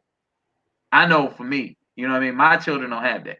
So literally, if they are given the right tutelage and guidance and knowing who they are and knowing their capabilities, they are the ones that have the purest intention behind anything they visualize or can conceptualize, which means that the frequency is going to be 1,000 times stronger because they're projecting a world that they want for themselves and there's no limitation attached to it.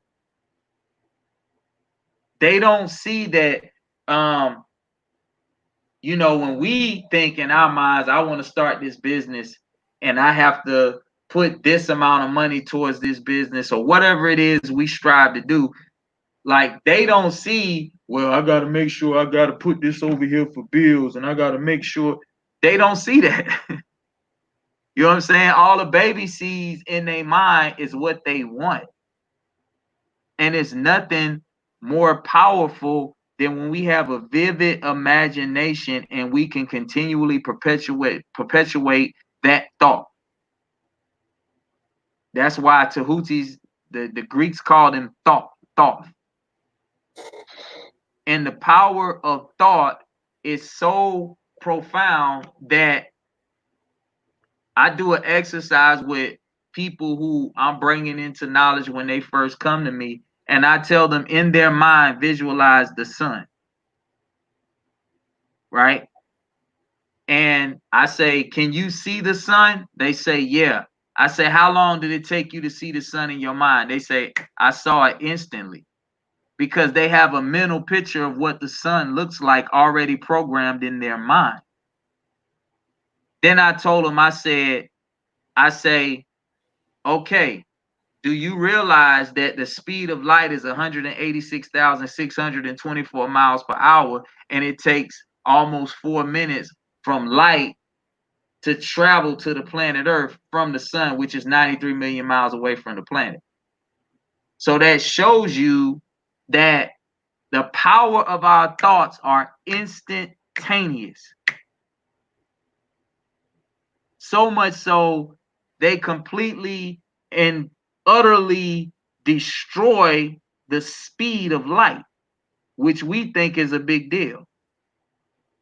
So now, if we understand that part of it, and we understand how important it is to put the right things in our child's mind, you tell me what's going to happen once they're 25 years old and they've been having the right thinking their whole life, and they've been learning to manifest the right way their whole life, and they've been eating holistically their whole life. What are they going to be when they're 25 years old? You know, and that's what we have to see. We got to stop seeing right now. You think the Prophet Noble Drew Ali saw right then when he was doing what he was doing? No, he didn't see right then. He saw what was going to happen. Even Dr. Martin Luther King in his last speech, and I'm going to explain his last speech in depth in my next book. But part of it, if you listen to the whole speech, he was talking quantum physics. He said, I ain't going to get there with you. But he said, we will make it to the promised land. So he was projecting in his mind in 1968 where he wanted to see his people be. So now when we teach our child, that's how we have to think. You know, I know me personally, by the time, if I ain't rich by the time my daughters is 30, I'm gonna be well taken care of because she's already an entrepreneur at the age of 12, and she's already talking about the businesses that she gonna operate and everything, you know, and she's thinking about these things with no hindrance. She's not worried about what can't be. She's thinking about what can be. So that's why it's so important to impress upon these things to our children. Okay, a couple more questions. One question is whether or not your books are available on PDF. No. Okay. All right. One of them was on Kindle on Amazon and they took it off. Okay. Here's another one. They said George Floyd was held down for 808 :46. The numbers reversed are 6480, which is 1/4 the great year. Is there any significance? Yes. And those numbers together, that's an excellent question. Those numbers together, 648, 864, right? This is why biblical scholars say that the earth is 8,640 years, because that's 4 zodiac ages. Right? And what that person who's asking that question is exactly right. 3 zodiac ages is 6,480 years. Guess what? The sun's circumference is 8,686 800,640 miles in circumference. And the distance from the sun to Sirius is 8.64 million light years.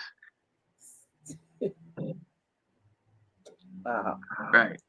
So see, I'm glad they asked that question because that was all that, and that is in this book. That information is in this book. So I'm glad because I didn't think to say that when I was talking earlier. Yeah, Red Pill Alchemy. That's in Red Pill Alchemy. Let's see if there are any more questions. That's why biblical scholars say that the planet is that old, because that's 4 zodiac ages, and the Bible is a zodiac book that covers depending on who is telling the story, 3 or 4 zodiac ages, and it goes in reverse. So the first age, if you say 8,640, is the age of Gemini. That's why Adam and Eve are the first people. And then, which Adam and Eve is nothing more than a plagiarization of Asar and Aset, what the Greeks call Isis and Osiris. And those are the bi-bulls. Again, that's in this book, right? The 2 bulls. So sometimes you'll see Asar and Aset, and they are anthropomorphized as bulls. Bi-bulls, the 2 bulls. The next age is the age of Taurus, which is Abraham. The next age after that is Moses, which is Aries. And then the last age is Jesus, which is Pisces. So that's why the symbol for Christianity that you always see on the bumper sticker is the fish. Pisces is ruled by the feet. So that's why Jesus anointed the feet and they washed the feet. Right? That's why Jesus, and I think it's Luke 22:10, when the disciples ask, where should we be for the next Passover? He says, go into the town, the house with the man with the pitcher of water, because that's the age of Aquarius. Right. And that's why in the book of Daniel, it says, in the last days, people will run to and fro and knowledge will be increased. The root of the word knowledge is know. In the age of Aquarius, the motto is I know. The age of Pisces was I believe. Yeah. So we have to understand, even when we were talking earlier, the people that are stuck is because they're stuck in the age of I believe. They don't want to be in the age of I know. And it's not meant for everybody to make the leap into the age of I know. Right. The age of I know requires responsibility, and critical thinking, being logical about things, and not just taking things for face value. Correct. So as long as you're in the, I was a pastor for 10 years and in ministry for 25. I know that people became dependent upon their once to twice a week feeding, if you will, the feeding of the fish. Never were Right. they taught to fish, but they wanted to get fed, and that Right. was sufficient. So whatever the preacher said to them, and that's what they believed, that's what they took in, and that's how they, operated. Not ever correlating things that were in opposition to their beliefs as a red flag that there was Correct. something wrong with the system. Because if the belief is so ingrained, along with fear, you know what I mean? That's where you got Right. hell, death, and Hey. we know hell is the executor chamber, which is under the king, where they put the debtors. The king had a chamber called executor, which was hell. That's Yeah. that's what that is, and that was a debtor's prison. But they Yeah. got people thinking that there's a place where fire and brimstone and all of this stuff, and if you don't pay your tithe, the devourer is going to rebuke you. I mean, it's going to, Right. going to take your stuff. And look at all the people who lost stuff, who've been paying tithes, and like what's up with their God, with Right. their belief system. I mean, are they on vacation? Are they in hiding? Is that God in hiding, or is it that the illusion is wearing off, and you have to realize that what you believed was an illusion? Correct. Correct. So I want to show you go ahead. a few more things and then I'll be done. Okay. I gotta show you this stuff since I talked about it and want to bring it home.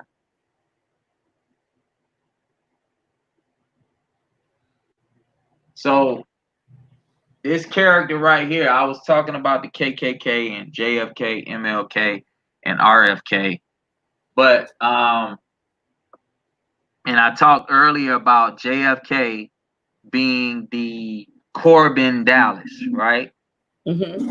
And now JFK, what he was trying to accomplish as the president, and everything that people see Donald Trump trying to do now, all of this seems to be taking full circle. So it's kind of crazy to me because when I wrote this book, I didn't know nothing about the Q stuff and all that stuff that's out there with JFK Jr. and the theories behind all that. I didn't know. So this was all stuff that I was kind of deciphering. And when I came to the conclusion that I realized that the Bruce Willis character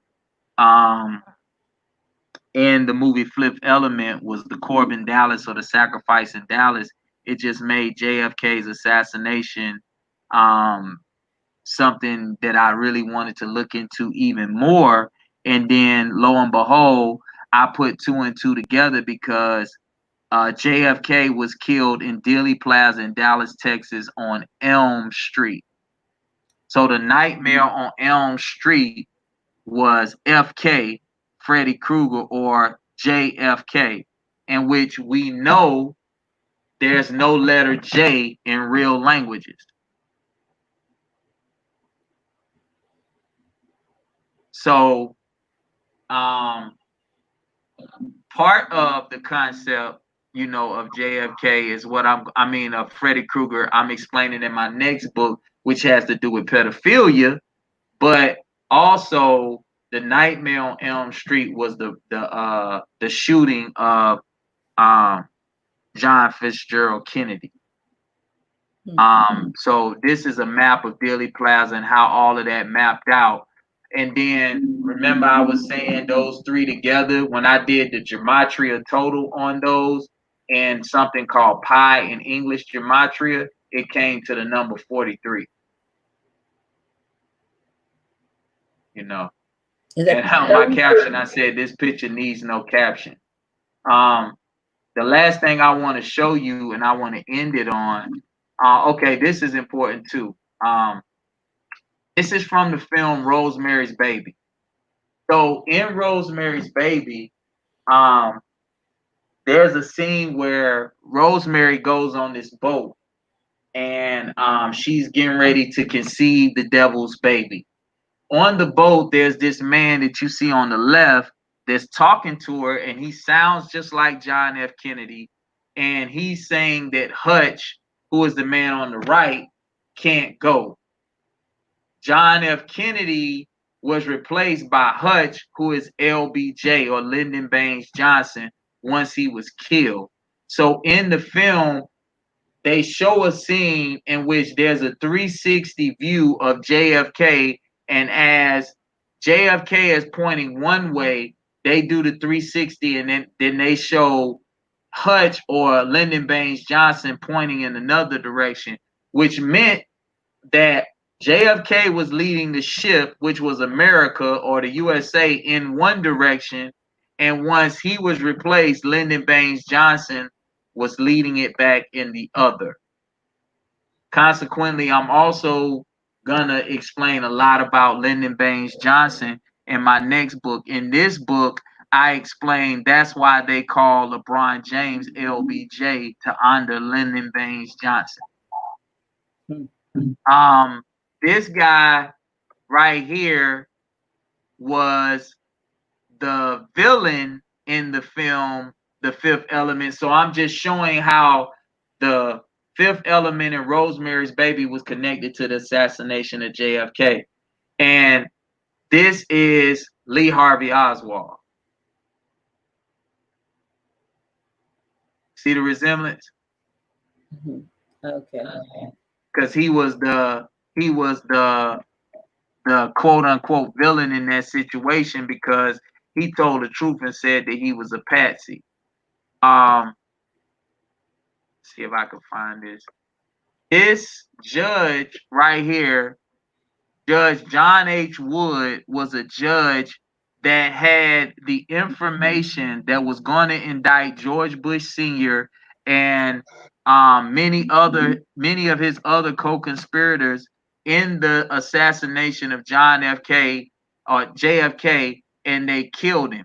He was actually murdered by, see, this man right here on the bottom right, who just so happens to be the father of Woody Harrelson, the actor who eventually played LBJ in a film. This is how they put all this in our face, and they just rub it in our face because people don't do no research and they don't understand what's really going on. This lady right here is Woody Harrelson's mother, Woody Harrelson Sr.'s ex-wife, and her maiden name is Oswald.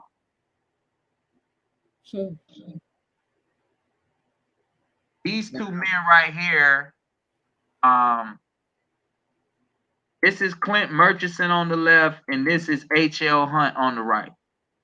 H.L. Hunt is the man who was funding the Nation of Islam and the KKK at the same time that Malcolm X revealed. And this guy, Clint Murchison, was the owner of the Dallas Cowboys at one point. They are the two main people that set everything up for JFK to be murdered in Dallas.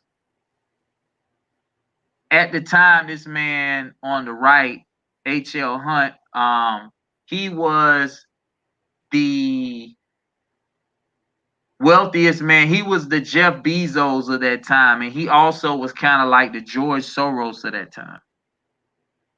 You know, he was a funding a lot of shenanigans and everything.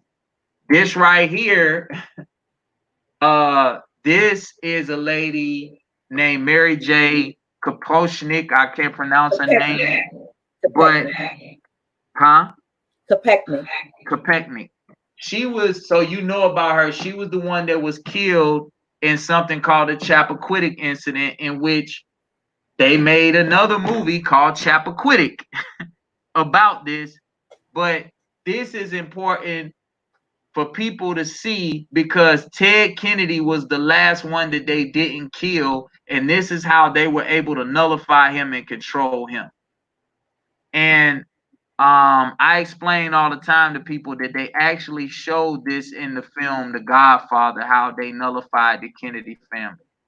And lastly, but not least, my cousin Jimi Hendrix, to shatter the misconceptions about him. In this book, I gave the whole breakdown on what really happened with him, who was behind his assassination, because he was poisoned. He wasn't a drug addict like they say. But this guy that I'm about to show you right here was named Mike Jeffrey.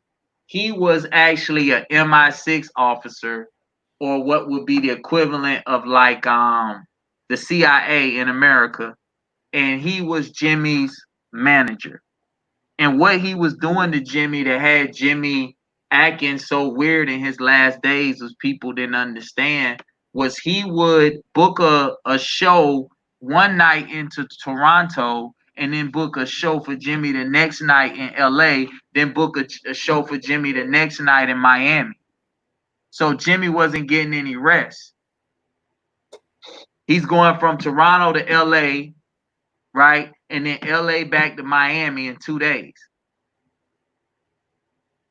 And what was happening was they had these women assigned to him. This woman right here, Melinda Merriweather, Eminem, Master Mason, and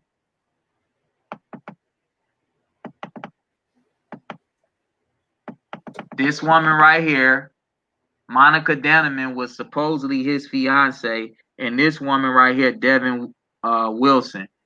That becomes important because this is the three witch symbolism that they always show. They always show three women: Charlie's Angels, the Witches of Eastwick. When Bill Clinton got caught in that sex scandal, it was three women surrounding him. When General Petraeus got caught in his scandal, it was three women surrounding him, because the Zionists that control everything, they go back to the religion, or they call themselves the religion of Abraham, and Abraham had three wives. Wow. Oh, and the other one was Eldridge Cleaver, Kathleen Cleaver, Elaine Brown, and Angela Davis. Those are the people who destroyed the Black Panther Party.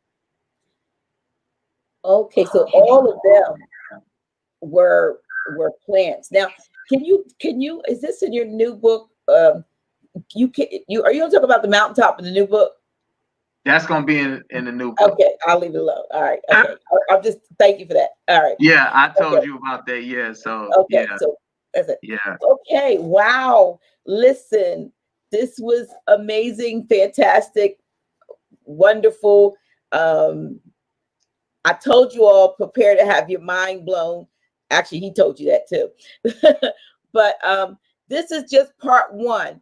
I want you to mark your calendars, or give yourself a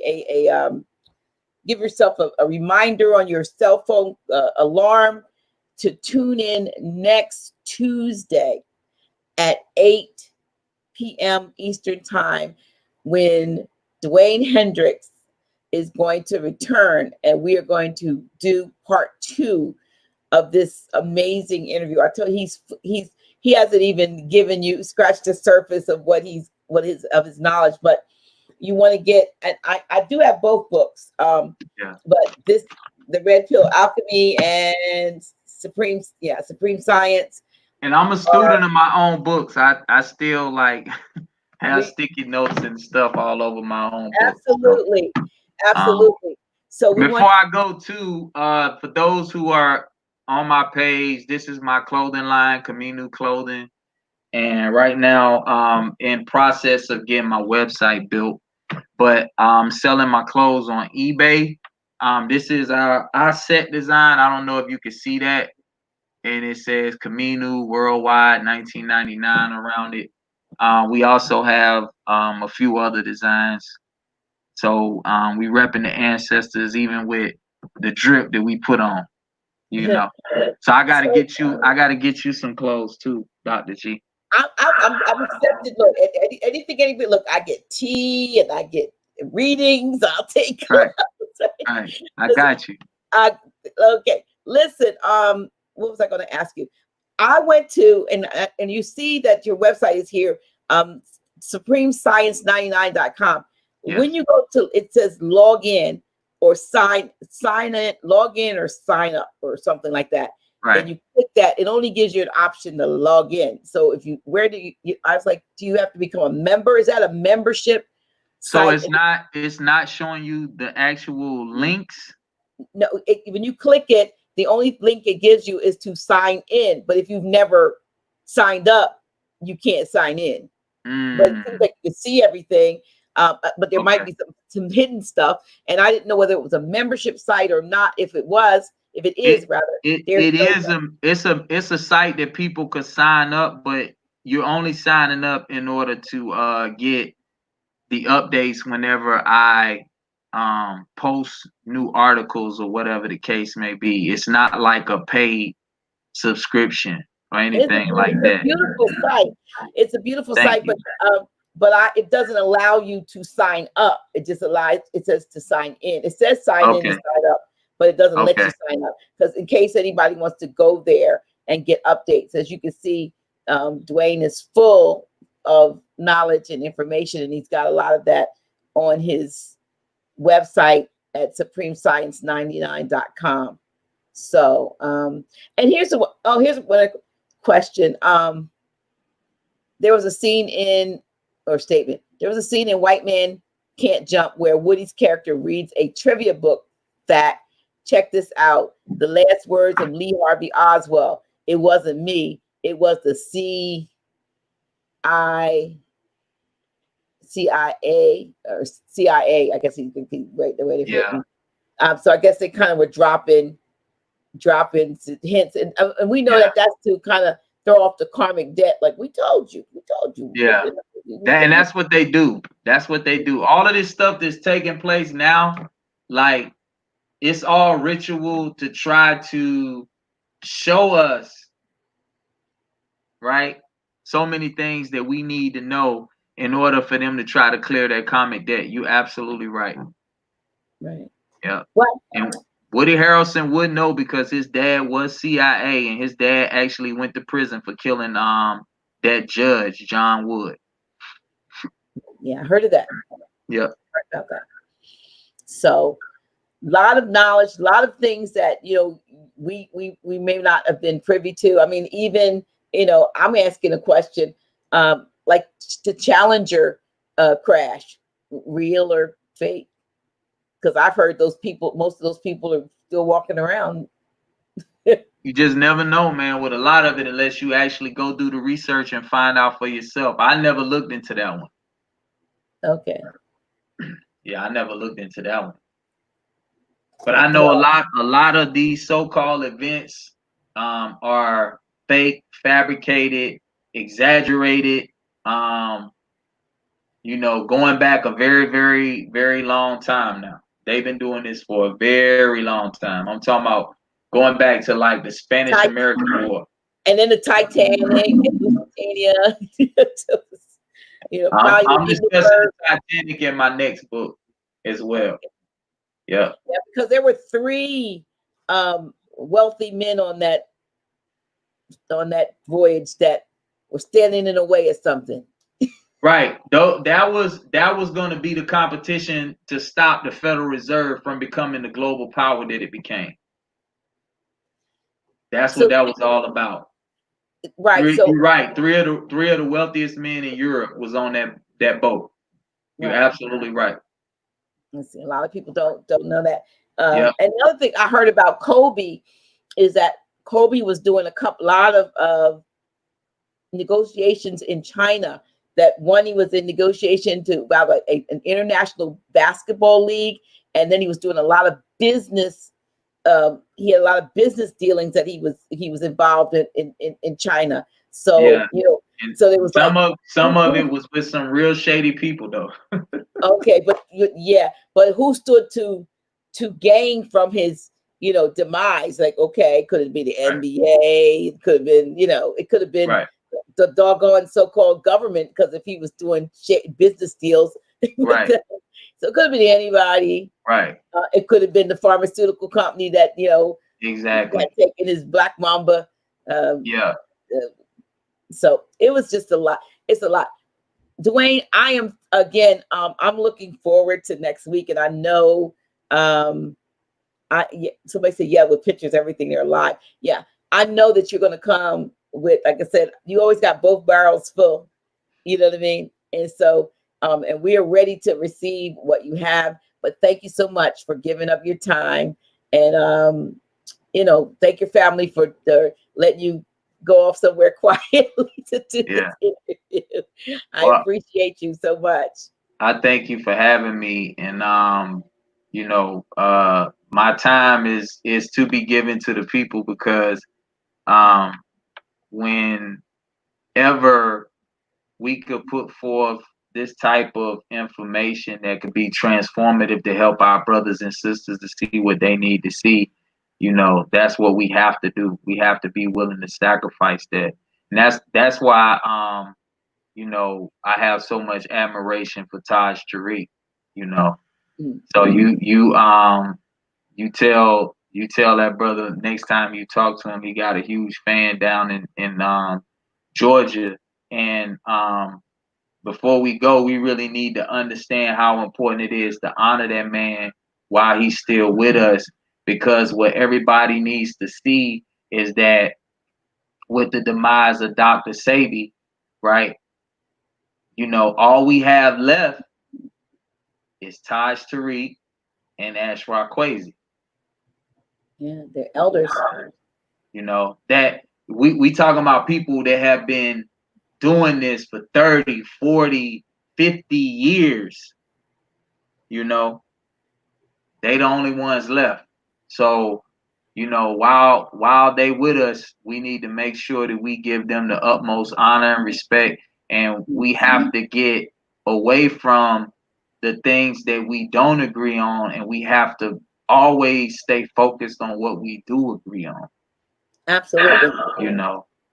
Because it pisses me off when I see a lot of these little YouTube scholars, and they get the battery in their back and they say things about people like Taj Tariq Bey and people like Dr. Ben and people like John Henry Clark and all of these elders that basically have sacrificed themselves to make sure we know something as a collective. Yes. You're right.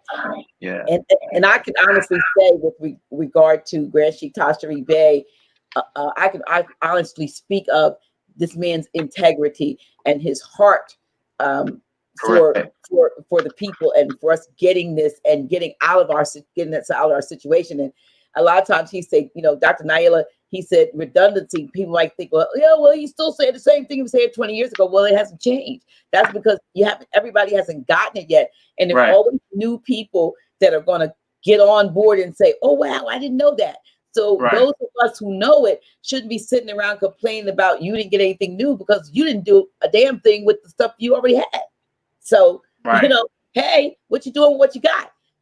So until you start to give it out, you don't have any position or any room to receive anything. And you definitely, like I said, if you're going to give out anything, then you should take that knowledge that you've gained and apply it to what we call wisdom, right? Because a lot of people don't get it there. So yeah, I can attest to Grand Sheikh Taj Tariq Bey's integrity, and like I said, for many, many years, we've been working together. It'll be 9 years this year, and I didn't know anything until the sister Zodiac is L, who has transitioned. Like I said, some people see her on a video and they're like, how can I get in touch with her? And sister transitioned in 2012, but she was the key connect between Grand Sheik, Taj, Tariq Bey, and I. She stayed here in my home with us for a few months here, and she came to help. She said I was sent to help, and she connected me with him. And when things sometimes go south, and she left, but when she transitioned, and we certainly didn't expect that, we were able to honor her at the House of Reawakening Minds and her memory. Yes. But what she's done, this was a result of her legacy, because she made that connection between the Grand Sheik and myself. That right. House of Reawakening Minds is now a global, entity that people know about, right. all over and are receiving. And so we appreciate the support. But with Grand Sheik, over the years, when times went down and there weren't a lot of people coming, but yet he still kept coming and teaching, even if there was only a few in the class. We are grateful for, social media as it is, because now we can reach a global audience when we only were before dependent on the ones that could come through the door. So he's right now, honestly, he's been working. He, along with Brother Abdullah, Brother Shem, Brother Terrence, and Brother Ahmad have been working, I want to say, feverishly. I mean, they are doing a magnanimous job of renovating the House of Reawakening Minds, so that when right. we do come back together, the place will be, what it should be. And I'm just so grateful to United Republic of Morocco for what they're doing, because they're the ones, through the classes and so forth that they're doing, are financing the renovation, because we couldn't have our event in March because of the virus that we were hope would help us raise funds. Because this is, I'm talking about thousands of Federal Reserve notes. This is not a flash in the pan. This is not a 3,000, 5,000. This isn't even a 10,000 note job. It's expensive. And so anybody can support. I know United Republic is having, Upper Rocco is having classes, and they're putting aside a portion of the tuition that comes in to continue the work that they're doing. And they're doing, Grand Sheik is doing an awesome job. He is 74 and he is working like a 24-year-old. So yes, we must honor him, because, he's like an energizer buddy. But I know he gets tired. I mean, he was here, we did a class, he did this session Friday, he and I together. And he went downstairs after the class. And when I went down there, I went to my room and to do something, and I woke up, it was 4:00 in the morning, which meant I just fell asleep without even doing what I was supposed to do. So when I went downstairs, he had fallen out across the couch. Oops, sorry like that. Knocked my camera down. He had fallen out on the couch and just like knocked out, because that's how tired he was. He did the live tired. And I'm saying, this man can't, he can't keep going and going and going like this. And he doesn't care whether or not anybody recognizes him or not, but we still should anyway, like you said. And I appreciate you with all that you know to give that respect to him. Absolutely. And I will pass that on to him.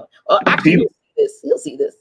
People don't know. People don't care how much you know until they know how much you care. Absolutely. Right. And a lot of times, I tell people all the time, like, no matter how much I know, right? I got elders that still got white Jesus somewhere in their house and everything else. And whatever, that's still You know what I'm saying? And no matter how much I know, no matter what I know about what the real stories is and any of that, we ain't even gonna have that discussion. Because certain positions have to be respected based on the fact that, guess what? That's my great uncle who did this in my family. And that's etched in stone how he stood in the gap and made sure that when this person in the family went to prison, he stepped up and he helped out and everything else. So it don't matter, And guess what? He's a part of why I am the way I am today. So how dare I now turn and disrespect my elder you know, in some sort of philosophical disagreement that I may have with his beliefs. He's entitled to believe whatever the hell he want to believe in. Now, if he come ask me a question, that's something different. Right. Or if he attacks me for my stance, that's something different. Right? But as long as he's respectful of me, I'ma always be respectful of him. You know. Well, we're almost at the 3-hour mark. And I told you I was only gonna do an hour.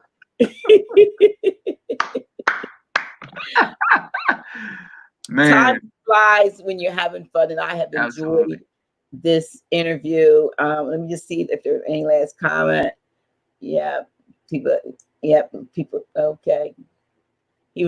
Somebody said if it wasn't for Taj, a lot of this information would not be known. That is true. Because he's not afraid to stand up against the ones that would keep it a secret. He doesn't, you know, he said that he came here to do what his mother sent him to do. Right. And that's important. So with that, thank you, one and all. Thank you, DeWayne. Look forward to next week. And you all that are listening, tell somebody about this brother and tell them that they need to be on the live next week. Share this video, Facebook and YouTube. Press like, give us some likes and so forth, and support the House of Reawakening Minds, because when you know, even though this is office hours with Dr. G, any proceeds that come in during the lives actually benefit House of Reawakening Minds, because that is our focus. That's the place where this information comes from. That's the mother, as Grand Sheik would say. So we're gonna support the mother, and we thank you, and do support and patronize our speakers, our guests, and tonight being DeWayne Hendrix. Please go to his website. Please go to Amazon and order his books, Supreme Science and Red Pill Alchemy, and follow him on Facebook. I don't know about Grant, and I don't have any Instagram down here. So, I mean, he's always doing live, impromptu lives on Facebook. I tuned in the other day myself just to listen, and ended up being on there as I sat in the car. So he's always doing lives on Facebook. So please, yeah, thank you.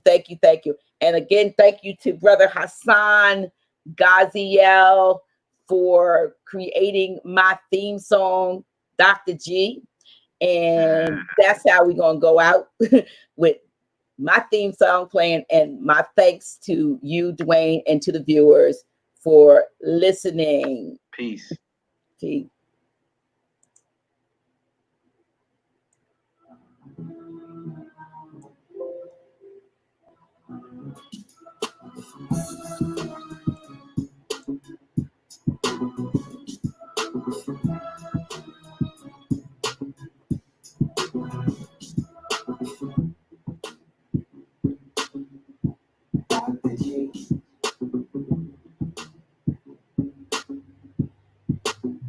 Really? Oh shit. Yeah, that's me. Dr. G.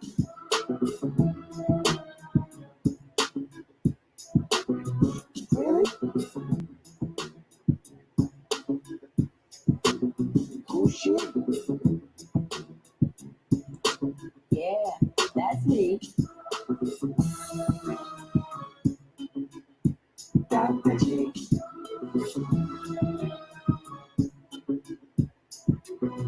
Really? Oh shit. Yeah, that's me.